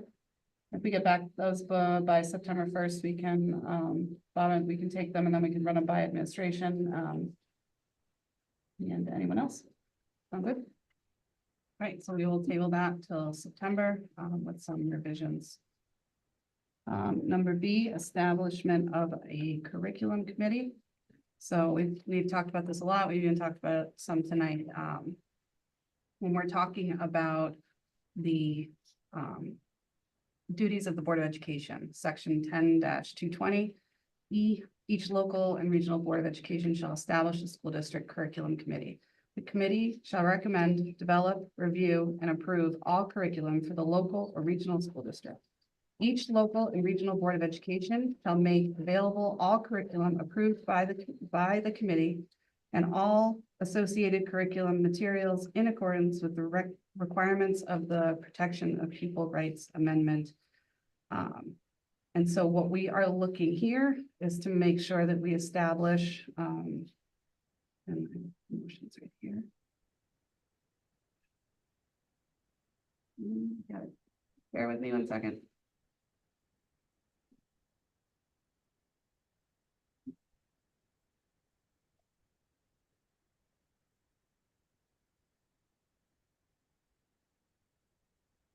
Tina, do you have that motion? I am gonna look for it right now. Sorry. Well, looks for that real quick. We don't want to be causing things to take longer. We just want them done the right way. We want to know that we have a role in what our duties by state statute. I mean, state statute's what everything comes from for when it comes to our duties. In the past, oh, go ahead, Bob. I have the motion, I can read it. Yep. That the board designate the Student Achievement Committee to serve as the curriculum committee as mandated by Connecticut General Statutes, section 10-220E. You making that motion, Bob? Yes, I am. So moved. You want to be a second? Second. Again, so discussion, and again, we're just looking to make it clear, not what we want, but what our duty is and what the Student Achievement Committee is designated to do. And we talked about it before last meeting, with Tina and Lucy working hard on student achievement as co-chairs. They're going to really work on, with Stephanie and Liza and the administration, a way to schedule out a calendar of meetings so that certain parts are reviewed and approved along a calendar level. And yeah, Tina, do you have anything else you want to say on discussion on that? No, that was super embarrassing. Sorry about that. No, I think, I'm ready to make a motion now if you're ready to have a motion. Yep, Bob made it. John seconded it. I just have a Oh, comment you did? that I want to make sure that the nice thing about the title student achievement is that in theory, it's data driven. And so I don't want that to get lost in a curriculum committee. I want to make sure that we are still getting regular data reports on, Yeah, I think that the way that we were gonna structure it, Doug, if you wanted to talk on that, how we were gonna have a certain things quarterly for certain reports. Yeah, we had, and I think Tina's had some communication with Stephanie on this. And of course, Liza and Lucy and others will be involved. I think there'd be two ways you could look at this. One is the way that's been proposed, which I think works, which is it's almost like a curriculum / achievement committee. I think that's what you're saying. And so maintaining the proper balance would be important. The other way to do it would be to have them be separate committees. And I think Liza has even been digging up some stuff from years past where the board designated a curriculum committee. Wasn't a board committee, but then that curriculum committee reported to the Student Achievement Committee. So there's lots of different ways. Is that correct, Liza? The curriculum council. Curriculum council, I'm sorry. And so I think we want to make sure, as we've read the statute now, knowing this was coming up, that there's the whole development thing and that the board isn't saying they want to take on the task of developing curriculum. Right. I hear you saying you want, and that's why I asked before about the courses. You want to know about it and you want to have approval authority, which is statutorily where I think it should be, but that the actual curriculum development work is going to have to be done by others and then brought to that group. So I think there's time to do it in that committee, especially because we have it meeting monthly. When I first got here, that committee was only meeting 3 or 4 times a year. And I think it mostly was focused on the achievement with some other stuff sprinkled in. Now that we have, I think, 10 meetings a year, we should have time to do that. And if we don't, I guess we'll have to schedule more. suckers. I think that's a good, that's a good description of it. Like, I wanted to make sure too that people understood, in the audience or people listening at home or staff, that the Student Achievement Committee is not, with the exception of a few of us, made up of educators who have written curriculum before, right? Like, I had the opportunity to work with Corey on the Curriculum Leadership Institute that she ran for a few years before she left. But that's not everybody's situation, right? And so nobody's, I think, coming at this saying that the Student Achievement Committee is going to be writing curriculum. That would be a little bit silly. But to your point, I think I agree that, that the data and the curriculum do need to go hand in hand, right? When you're designing with your end in mind, like what is the end? The end is your achieving students, right? So I do think that they need to go together. And I agree. And I just want to make sure folks understand that nobody is suggesting that the Student Achievement Committee all of a sudden take on writing curriculum for the district. That's absolutely not at all what that would look like. But having a group together would be helpful, especially with, you know, understanding and making sure that we're in alignment with what the state is asking us to do as a Board of Education. And if I could, I think the other decision point then could be made back to the data piece is depending on the data and if it's at the macro or micro or, you know, wherever we are in that scheme, does it belong at the committee level or does it belong in this setting? Some of you know my background with accountability and things like that in larger districts. And there's a kind of a public facing side of the data that we think it's always important. I don't speak for myself, I don't speak for anybody else on the team.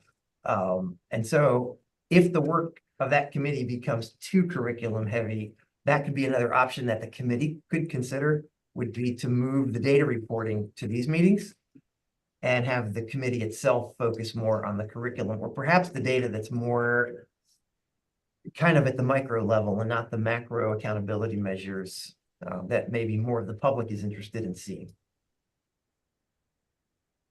We can do it anyway. It's been historically in student achievement and then just kind of summarized briefly at one of these meetings.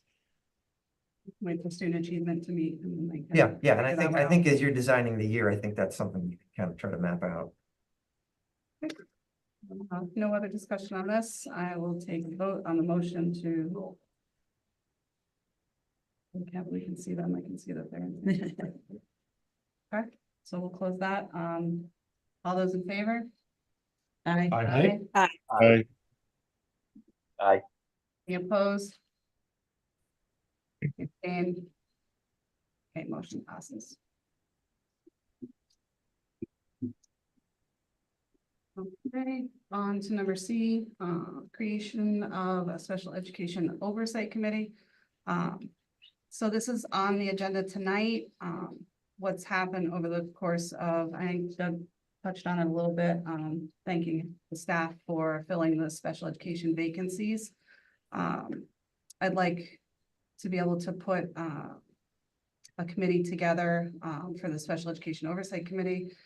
When you look at 6 certified FTEs in special education not returning since June, it ends up being 30% of the department. If it was any other department, we'd be asking, I think the board would be asking the same thing.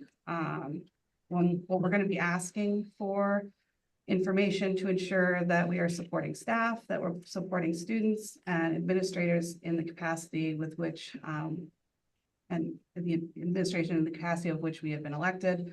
And we do need to ensure that the district is meeting its obligations to the state, which, you know, Doug said, you know, we've hired some highly qualified staff, so it'll be good to know. But I think the committee being able to meet and for the board knowing information from that committee that we are meeting all those obligations. You know, when we're looking at the vision of this committee, like if we look at oversight, support, and just exercising our responsibilities in this realm. I want to make sure that we are making sure that we're in compliance with FERPA, that our conversations in that subcommittee would be protected. There's a lot around, obviously, we know around special ed with protection of not just the students, but families and staff and personnel. We're going to make sure we keep staff confidentiality. On that committee, I would like to put our executive committee, which would be myself, Lucy, Bob, and I'd also like to put Tina on it. And make sure that admin and staff that are appropriate would also be included for Doug. We just want to make sure that, you know, that oversight and that accountability is there, and hopefully we're starting off with a good year. I don't know if anyone else has any other questions. I'm not sure if I could ask the question, but why did we lose 6? It was 6. Certified staff. Yeah, oh, sorry, 6 certified staff. 5. It was Oh, 5. no, I did ask Kevin and Doug. We had a conversation right before this. It's 5. So, Okay, 4, 5, Yeah, whatever. 6, what? okay, and then one, Was there- one standalone staff member, who was the BCBA had an expected, they had heard that far in advance, but she, is not within that FTE teacher's contract, so it doesn't count towards that number. She's not. So, Did we get the feedback as to what, I mean, were these tenured special ed teachers? yes. So my thoughts are,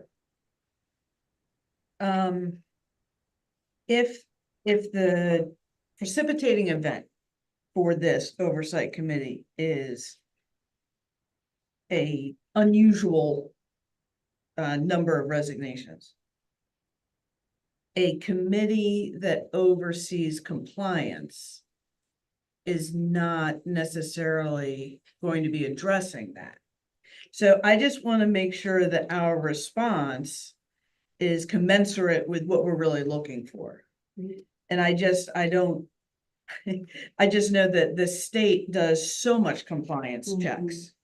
So I guess my question is, I want us to be very clear about what our objectives are. And if it's about culture and climate in the department, then I think we have to say that. If it's not, if it's about compliance, then we need to say that. I think it's important to have a very targeted approach as to why the committee exists. And I don't know that I heard that targeted approach.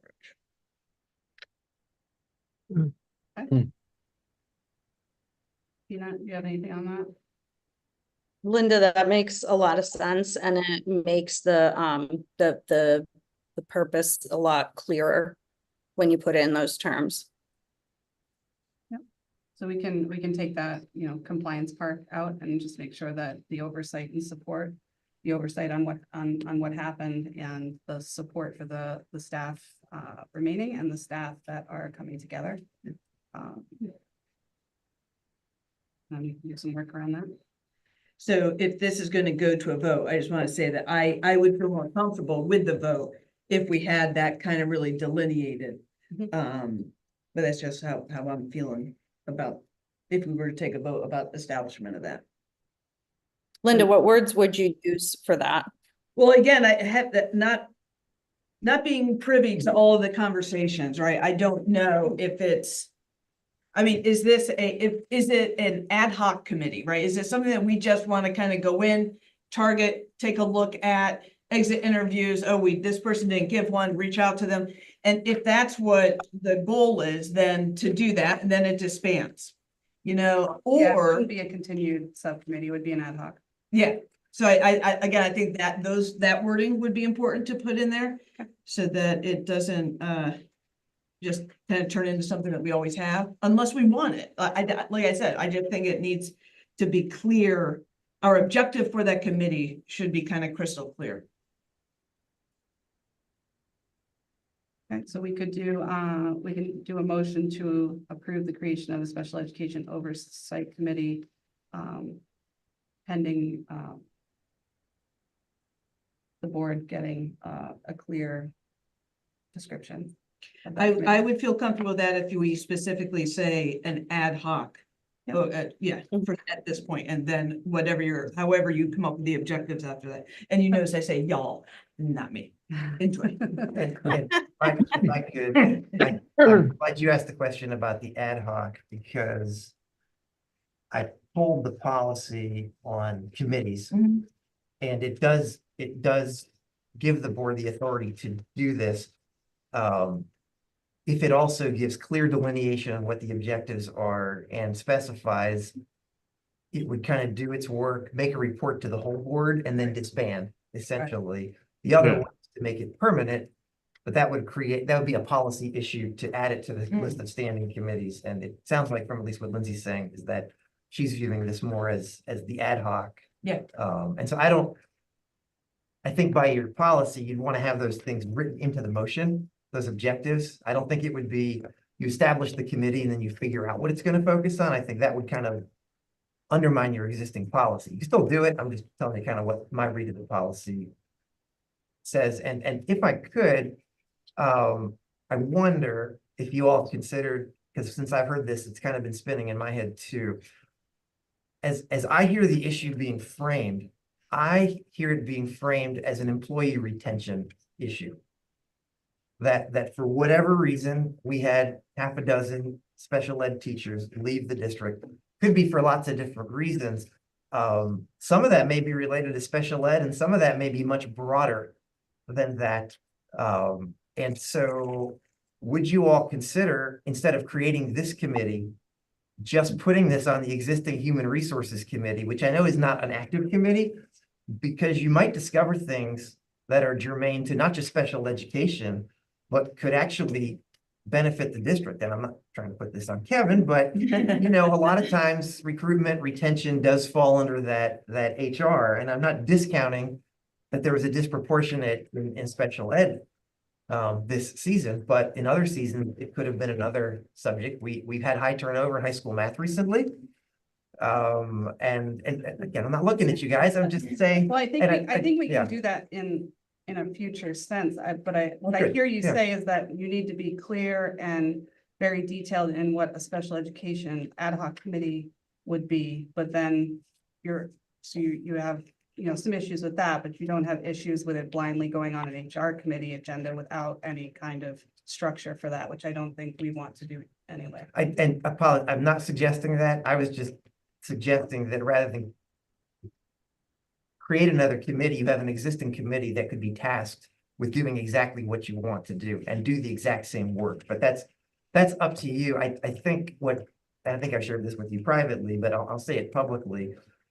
I think the name Special Ed Oversight Committee may, regardless of how you define it, may plant the seed in a lot of people's minds that it's doing all things special ed. And you may have all kinds of people approaching that committee to do all kinds of things that may compete with the existing IDEA mechanisms and state regulatory, and again, it's stuttering as I say all this, that are already in place. And I don't think you guys want to be there. I'm hearing you say. No, we won't be there. I don't think we would be there, and I think we have no problem communicating that. So, And I do want to so make Linda, it really clear. One second, I want to make it really clear that Yeah, this recommendation came from our attorneys at Shipman after hearing the issue. And only just the number. The number itself lends the creation of this committee. And it, you know, this isn't something that one of us sat and said, we want to make up a committee and sit around and talk about HR. It came from, you know, our board attorney, Tom Mooney, and it was a recommendation from him. So I want to make that clear. Tina? I didn't know if we needed to, I wanted to ask Linda another question, but since you just clarified that about Shipman, did we want to move to make a motion this evening? Yes, I would like to, because I think waiting until next month to start that work as a committee would be tough. I have no problem if we want to write out now what the objectives are. If we want to say a creation, you know, we can make a motion to keep the special education oversight ad hoc committee. Yeah, so can I make that motion? With, you know, with clear objectives before, you know, a meeting is scheduled and that's shared with the administration and the rest of the board. So not being privy to all the conversations, what would those objectives be? Because there seems like there's been a lot of conversations and I've had a lot of conversations that people aren't privy to. So what are those objectives? Well, I think we just The said objective we were talking about personnel. oversight and support, you know, making sure that what's happened, you know, we do have copies of most of the exit surveys now, and, you know, we can, you know, look into that, find out. We have copies of those? Yes, yep. And so the committee could look at that and what's, you know, obviously, we're gonna have a lot of questions. Is the and board privy to any other personnel information? The exit surveys That's were, it? No other personnel information, Mr. Brooke? Just this- and that's only from Nothing else? people that have resigned voluntarily. So we don't get exit interviews for for staff that were terminated or for staff. No other personnel matter, anything. We're coming. Oh, you mean like beyond special education? No, just any information, nothing, just. No, and just I mean, making it volunteering. clear, and I tried to make sure that we had staff confidentiality at. the That's what I'm utmost. asking. Okay. Yeah, Yep. So it's all confidential otherwise, just Yep. the exit surveys are not confidential. Anything else? From what I well, I heard, think we'd still want to be sensitive to that data, so I'm because we just want to asking, be able to everything encourage else- staff to come. Like any conversations with me or emails with, that everything else is confidential except for the exit surveys.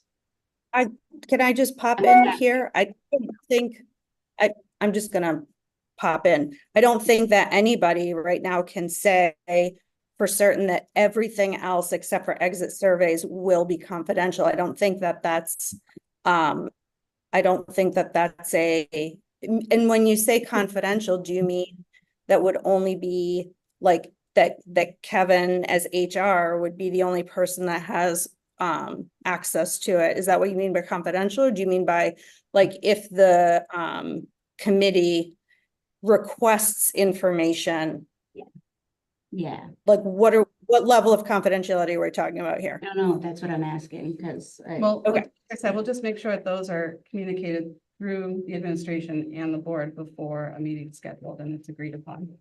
And the. And with council and Yeah. with our attorney counsel to make sure that we're within compliance with the law. Like, obviously, we're not there. We need to make sure that any questions that we ask, any information that we ask for is legally askable, right? Yeah, So, I get it. you know. Yeah, protected.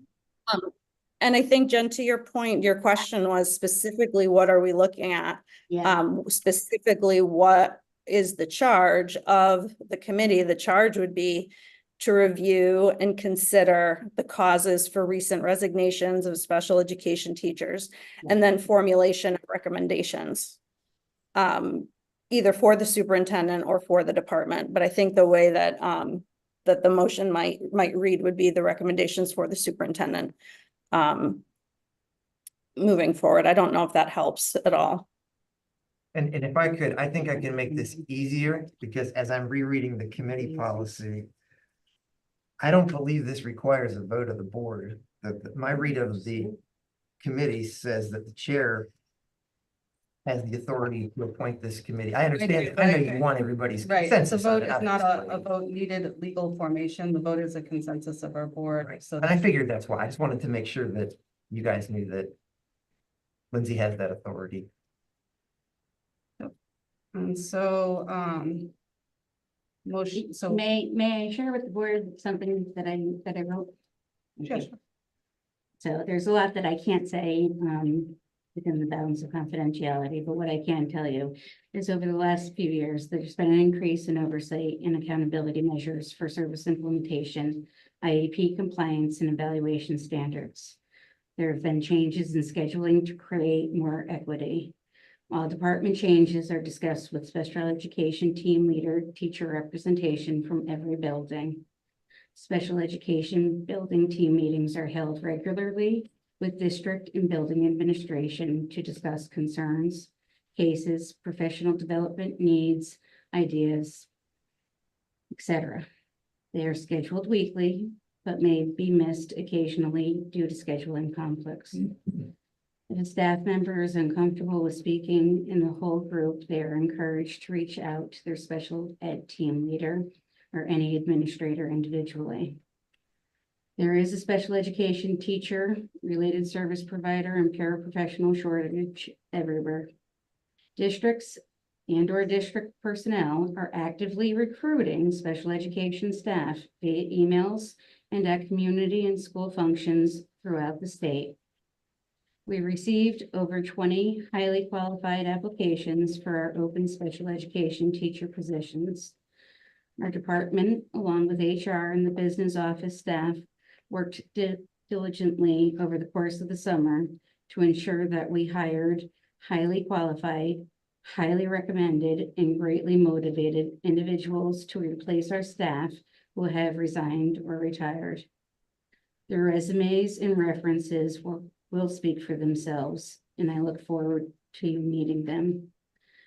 Aside from an ABA therapist, we are currently fully staffed to welcome our students on the first day of school.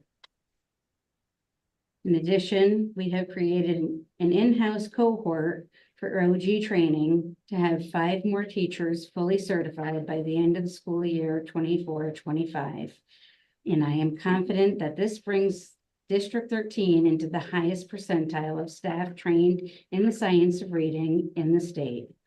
Whatever the board decides about the creation of a special education oversight committee, my hope is that it will support students and special education staff and not take more precious time and resources away from an already taxed system. Students will be here in 15 days. Actually, our special education students have been here all week and for most of the summer. We don't stop. Back to the first day of school. We are bound not only by law, but by our moral and civic duty to provide the best possible education for our children. And I am immensely proud of the work that gets done by our staff at all levels in every capacity.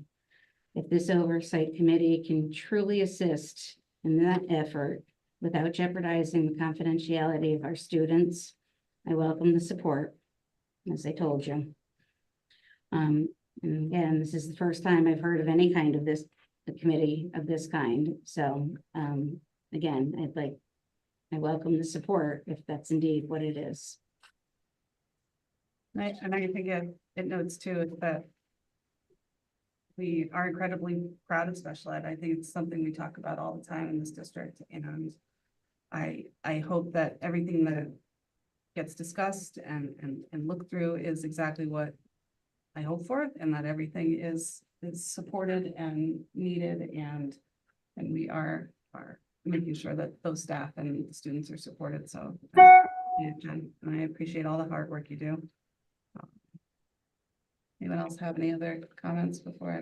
No, I just think that this is, if there is a resource need, if there's a space need, if there's a time need, if there are things that are barriers to what they provide, space, any of those things that the Our board could, staff would be lovely, and all of my staff would say But- that. any of those things that come up as related to why people are leaving, those are things that the board can address through its process and budget things.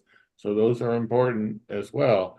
And we agree that we don't want any children to suffer through our fault in any way. But on the other hand, it's it's very conspicuous that 6 people leave in a month or 2-month period. And we need to make sure we can overcome those issues by whatever support is needed to make them, to not have that happen again. If I may, just to piggyback off of what Bob just said, not knowing how many people had left, kind of just processing all this right now. I don't think it's unreasonable for us to ask for exit interviews or anything to make our staff, admin, us more informed of what potentially is good, bad, or whatever.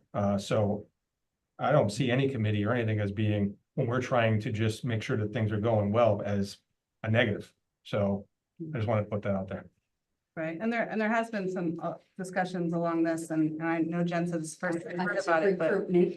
yes, but we've been talking with Doug and Kevin for a few weeks now, trying to formulate and figure out what our right is and what we are allowed to have, which is why our board attorney, Tom Moody, had taken a look at it, and he was able to discuss with Doug and get those exit interviews. And he's been forwarding those to me. And Bob and I have had, Bob, Lucy and I have copies of them right now. And again, it goes along proving that this, we want to make sure that staff confidentiality is and student is of the utmost importance. That's why I haven't forwarded to the whole committee at this point. If it's something that we all want to see, we can obviously discuss that, and I can send those. They are considered public documents. They are. And so I can send those. If not, the committee can take a look at those. We just received 2 more today. So we can. Liz- look at that. Lindsay, can you hear me? Yeah. Yep. I just, hi, I just was raising my hand. I Oh, just I didn't wanted, see it. I'm sorry, Maura. that's okay. That's okay. I just wondered, having not seen any of the exit surveys myself, I wondered if in the surveys, do we ask of the staff that are leaving if they're continuing in education whatsoever? Is that part of our question? Yeah. We do ask if they're still staying. Okay, because I know just from my own experience, like people are just leaving special ed, just leaving and not returning.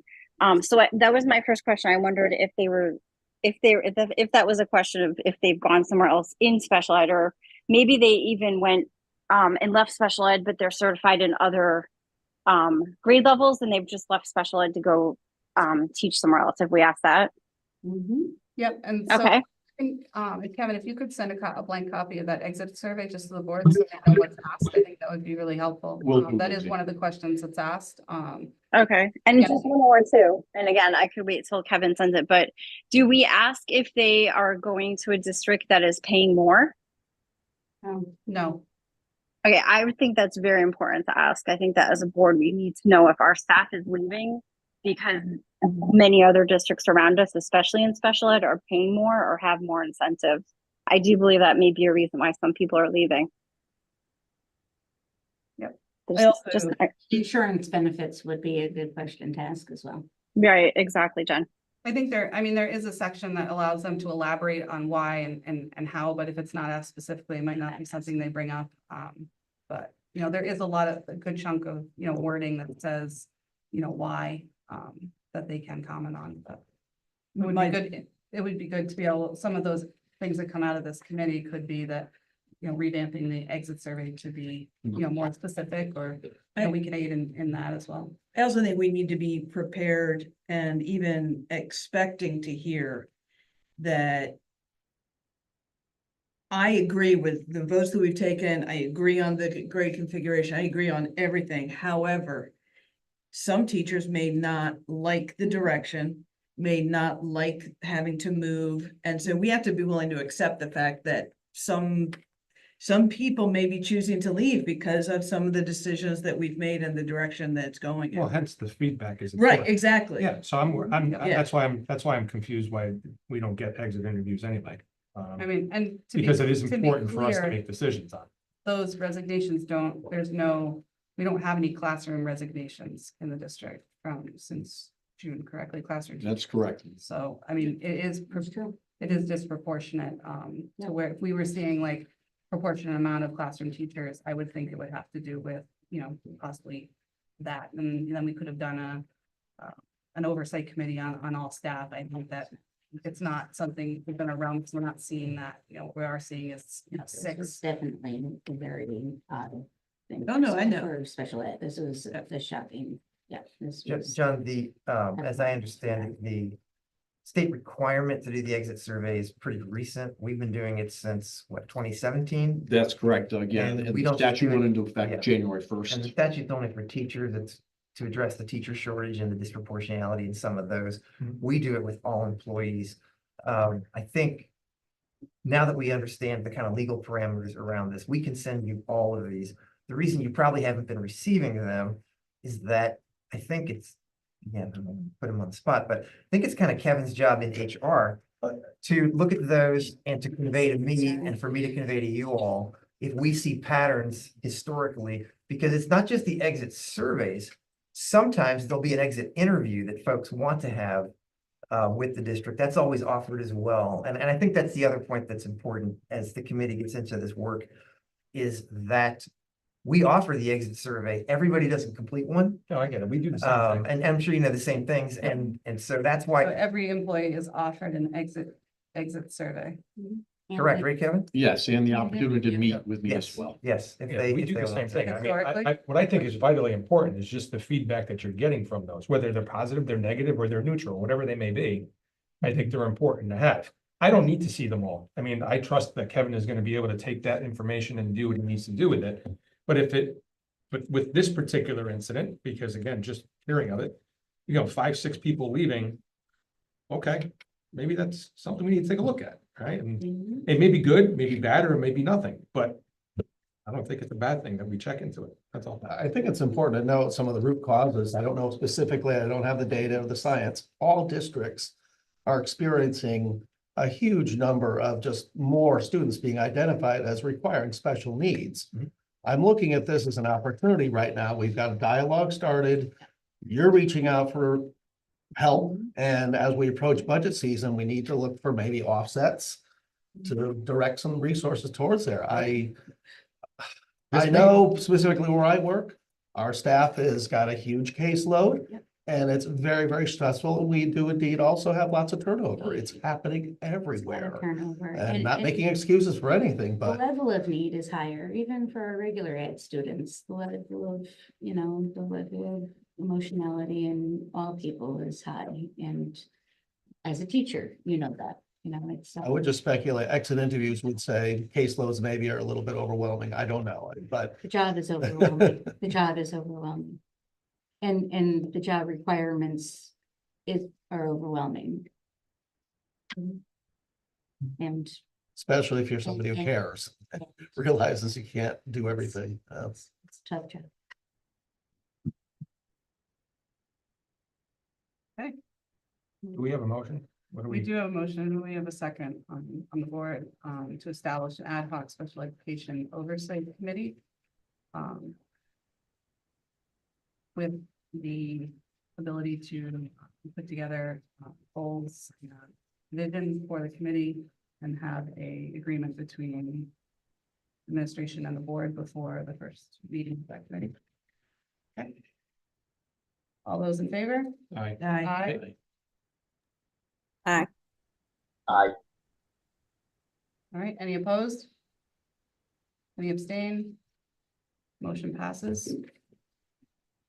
Okay, so we will get on that. Bob and I will work together on that and get that out to a meeting with Doug.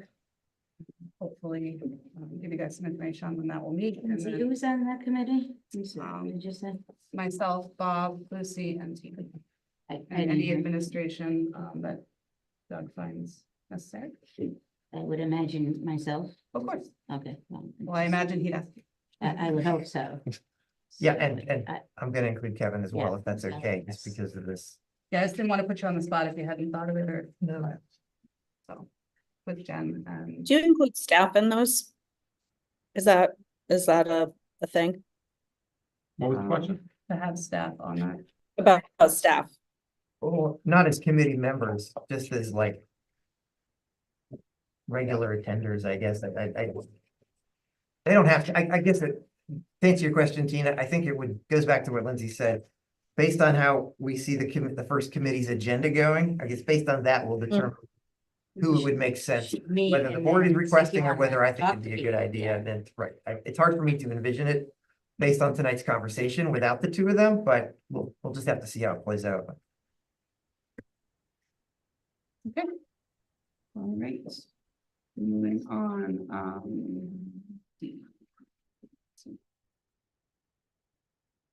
Superintendent, compliance for presenting strategic school profiles for each school program or program of alternative education as defined in section 10-74J.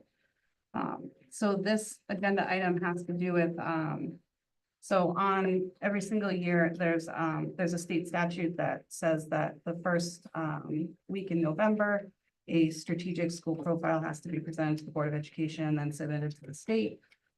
Past practice, has been that hasn't happened here. But that most of the information on that strategic school profiles does, get kind of told over the course of the year, that I could find in the minutes. Some of the things on that report are, data's for the district altogether. I will send a copy of it to the board. But there are 2 paragraphs at the end of the school profile that,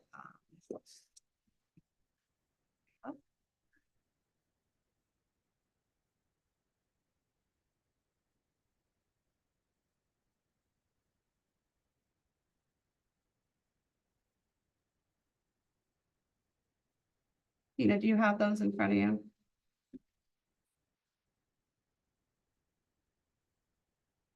No, oh, you're muted. Let me see, hold on. Yeah, I do have them here. I just need 1 second. I know they're in one of the attachments, but my whole browser went down. Oh, oh God. Let's see. I found them. Oh, good, good, good.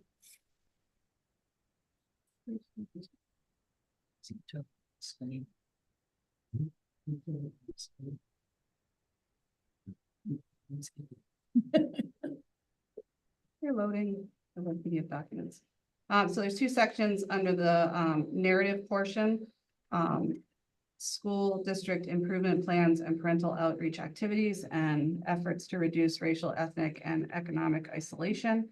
And I just want to read an excerpt, and this kind of explains why all of this needs to come to the board before it's submitted to the state, because what's in these 2 paragraphs is what the state thinks is happening in RSD 13. So following the unanimous adoption of a new strategic plan in June 2022, the district has begun making our system more learner-centered, which has included engaging learners, parents, employees, and other community members in action teams aligned to 6 core strategies. The 5 fundamental elements are learner agency, socially embedded, personalized, relevant, and contextualized, open-walled, and competency-based. The work also includes empowering learners for the life across the domains of academic, wellness, employability, and citizenship, while in reinforcing the district's core ethical values of respect, responsibility, honesty, kindness, and courage. A learner-centered transformation will also serve to drastically reduce and ideally eliminate the systemic inequalities that exist in the current industrial age school-centered paradigm. Although these learner-centered ideas will continue to be shaped through additional work of our district and action teams, we have already made great progress in a number of these areas. So if this portion of this paragraph had come to us ahead of time, we would have been able to give some feedback on the unanimous adoption of a new strategic plan, as it does not include anything past the 2 pages that the board approved back then. Efforts to reduce racial, ethnic, and economic isolation. This paragraph is incredibly long, but it does have a section. Our schools use Skype, pen pals, technology, curricular activities, and literature to enhance knowledge of diverse cultures. Learners of all ages use technology to connect remotely with students from other states and around the world in order to learn about their schools, cultures, and geography. And they are exposed to people and traditions of different cultures through cultural arts programs sponsored by the PTO. And the Unified Sports Team brings together learners with special needs and their peer partners with other unified sports teams for soccer, basketball, bowling, track, and volleyball. The fundamentals. Populations of learners and families who have historically been marginalized by the prevailing system of education will feel more connected to school and experience more individual success if and when we are able to make this transformation. While that transformation work is taking place, we also continue training related to the equity and diversity with assistance from CERC with specific focus on understanding and addressing issues related to systemic racism. And again, I think we would have been able to give some feedback on these areas. And I think submitting to the state, the board really needs to see this. So this agenda item is just to stay compliant to say that we would like this information on the 1st November before it is submitted to the state. And Doug, do this. We had a conversation about it being submitted. Yes, so first of all, I appreciate you bringing this matter to my attention. I wasn't aware of this November part of the statute, and I'll start doing that in November. To Lindsay's point, I didn't know if any of you were aware of it either, because this is the first I'd heard of it. It's my 3rd year here, and then I looked back at our minutes and I didn't see it. I think 2007 was the last time it was presented. And the statute, as I understand it, was enacted in 1990. And so I think what's important to understand, if you're not familiar with these profiles, is that I believe the statute and the requirement predated the kind of digital age that we now live in. All of these reports exist on the Ed site, public facing site. You can go up and look up any school, any district in the state of Connecticut. You can do that at any state. It's a national movement that started probably a dozen years ago or so. And so I want to be clear about what's being asked of me, because the way the statute is written, and from what Lindsay shared, it almost sounds like in November it would be presented and somehow approved before it is submitted. That is not how it works. Most of the information in the profile is in a database system, and it is automatically uploaded, sometimes by us pushing a button, and sometimes it comes directly from the state, as I understand it, because you've got things like test scores for pupil expenditures, things like that. And part of the state's accountability mechanism, and rightfully so, is that they're not just asking us to send them that information. They want to be able to independently verify it, and they can. So the paragraphs that Lindsay read from are actually something that we submitted probably June of 23. I believe those are due to be submitted in June of every year. And I am the author of those, so I take full responsibility for what's in there. But like, for example, the one that I already wrote to submit, it doesn't say CERC in there because we're not working with CERC anymore. We're working with a different group. And so we changed the names in those. And some of the language that you read is actually language that was in existence before I got here. And they know that. They send you last year's and they say kind of what do you want to do? So I guess my question is, given that I've already submitted the narratives, well, first of all, is it the narratives themselves that are the most troubling? I think it's just compliance with that state statute, but I think Well, I'm yeah. highlighting the narratives. that Understood, because Yeah. again, to comply, which I will do, obviously, and now that you guys know about it too, hopefully, if I forget to add it to the agenda, you guys will tell me when we do it. It's going to be simply presenting those profile reports, which already will exist at that point. That's why I'm saying the statute is kind of almost outdated, and why it kind of threw me when I first got this, because I thought to myself, why would you present something to a board in November that the public has been able to see before that? And it's kind of like the technology has just kind of gotten ahead in its way. I also just, because it bothered me so much that I had messed this up, and I do apologize.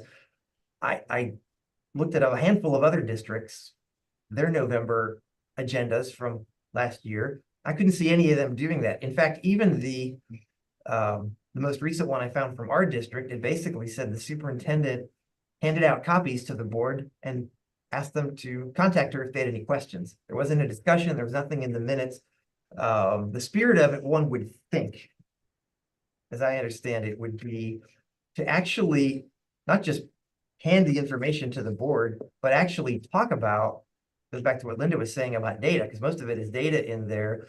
What do we kind of make of these profiles? And to what Lindsay said earlier, I do feel like, and this isn't just in my time here, you know, my predecessor as well, and her predecessor, I think the spirit of it has been followed. So for example, we will line up to give you information on SBAC scores way before the November meeting. And yet those SBAC scores are in the profile reports. And so we can still talk about them at that point if we want. I just don't know what would be in there in a presentation. But I'm also hearing loud and clear some concerns about what I have submitted historically for the narratives. And I don't have to do that going forward. And so if there's more to say about that, you know, I'm all kind of ears on that. And if you haven't seen these profiles, maybe it's fortuitous that we have this agenda item, because I think it's good for you to know what the rest of the state and anybody else who wants to go on the internet can see about what's happening at the school level and at the district level for here. I mean, I'll remind you guys that we're part of Student Achievement last year. I know you all weren't. Liza unpacked, is it the 12 accountability standards or whatever? They are all reflected in this profile report. Also, it's the graduation rates, it's the test scores, it's discipline, it's whole lot of things, and I kind of shudder to think that we could unpack all of that at one regular board meeting, but we'll still address it to comply, because I want us to comply. And I think that, I mean, I think that, you know, we've talked a lot about how there's a frustration with how we're defining a strategic plan.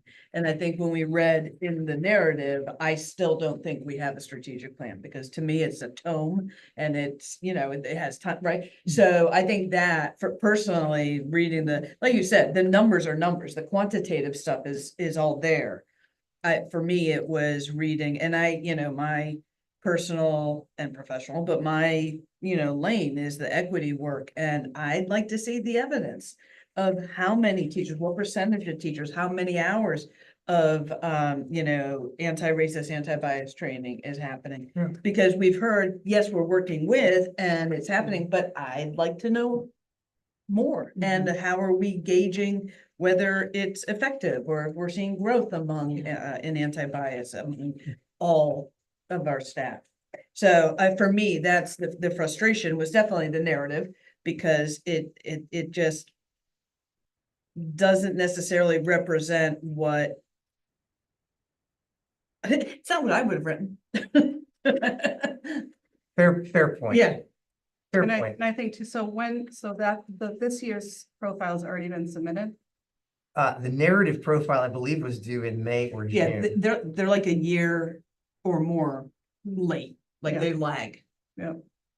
So you'll see some of that Yeah. language again, and I apologize now that I know that, you know, again, my thought was, this has been out there for years, and certainly somebody has seen it and would have said something at this point if it was that objectionable, but point is well taken. I hear it loud and clear, and you know, we will do that. There, also to your point about the equity piece, like, it's pretty broad what you can put in these narratives, and so if you're interested, you might want to go read some from other districts.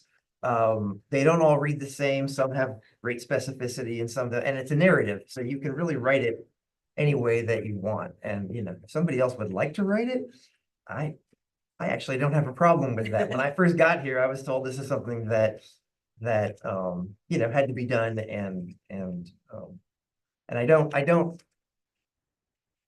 know how valuable that piece of it is, quite frankly. I think most people are going to those profiles and they're looking at the data. I don't think they're scrolling down all the way to the bottom where these paragraphs exist.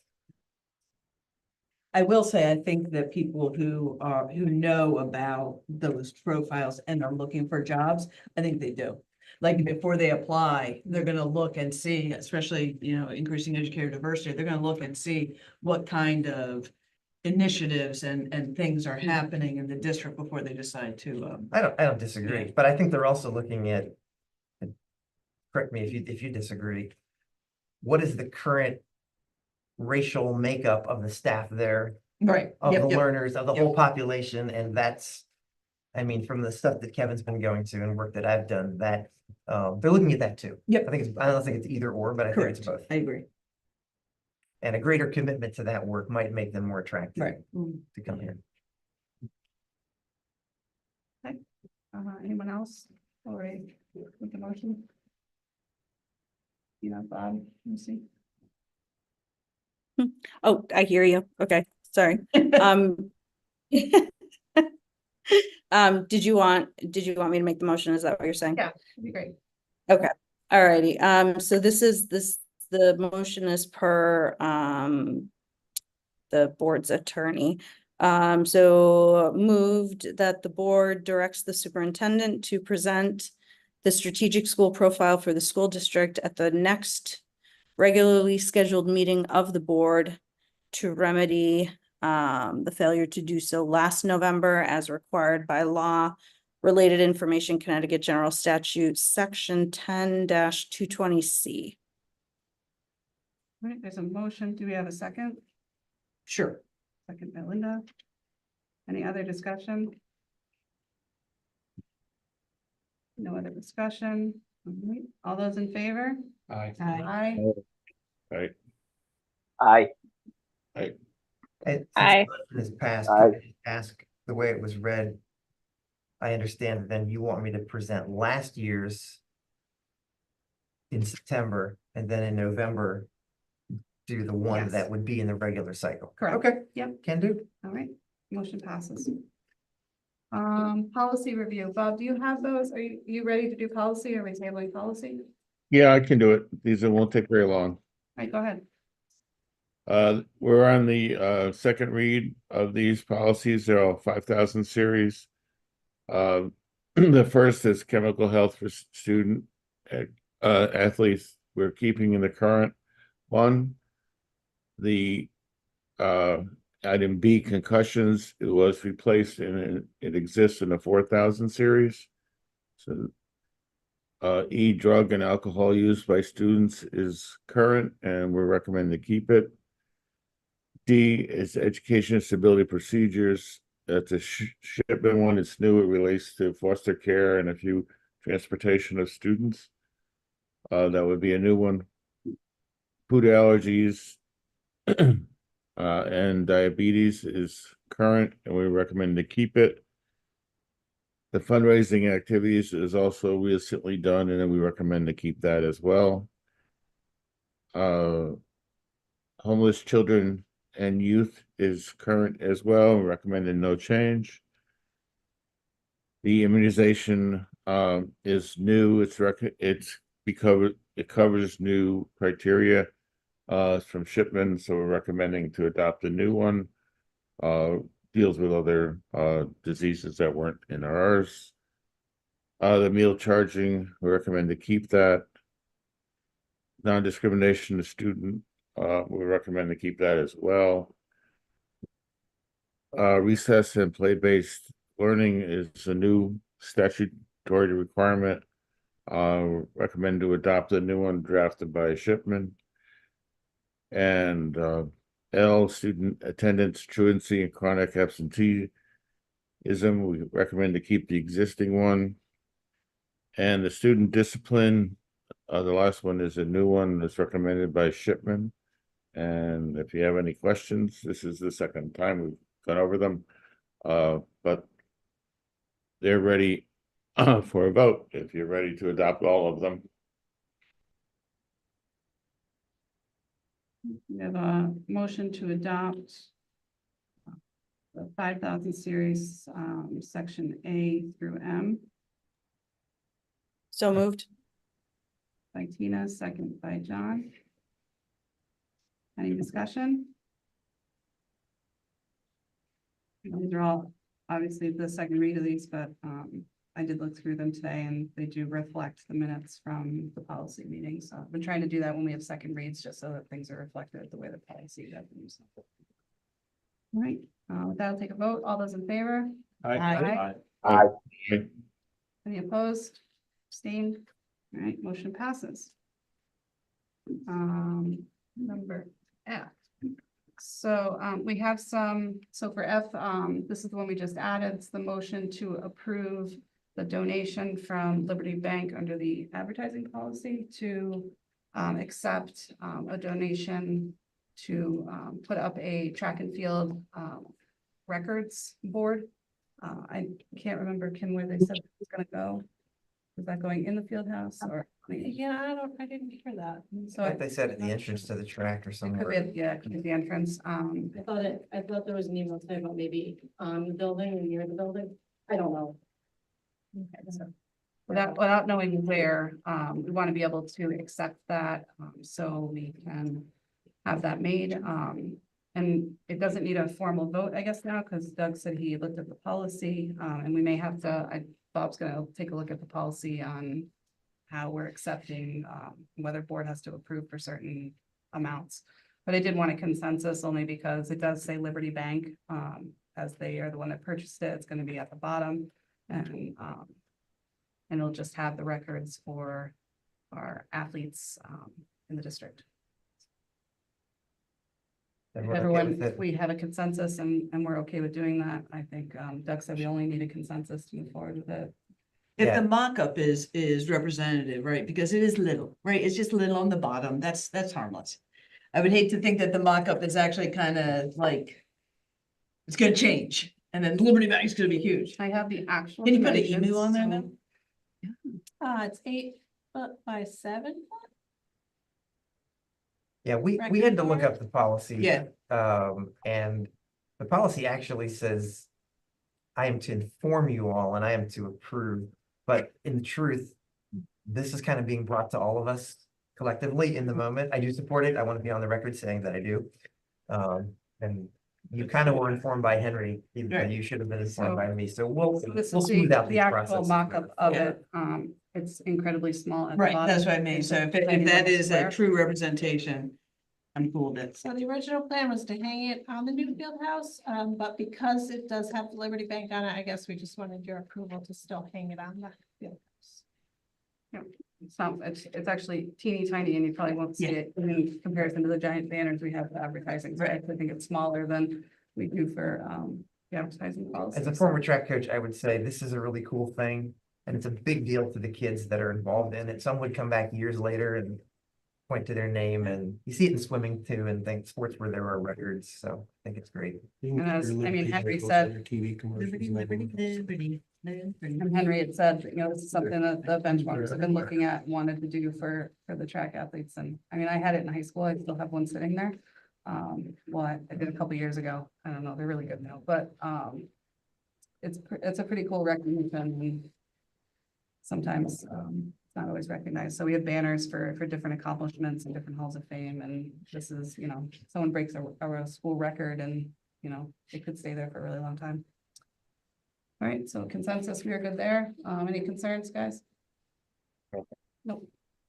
Okay. All No. set.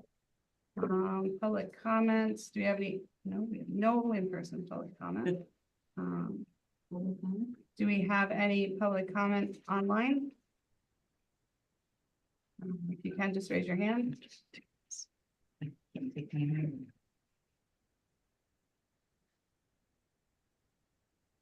Okay, I didn't see, and I'm pretty sure those are.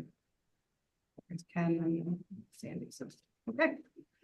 All right, with that, for public comment in person, I will do a motion to adjourn. Second. Aye.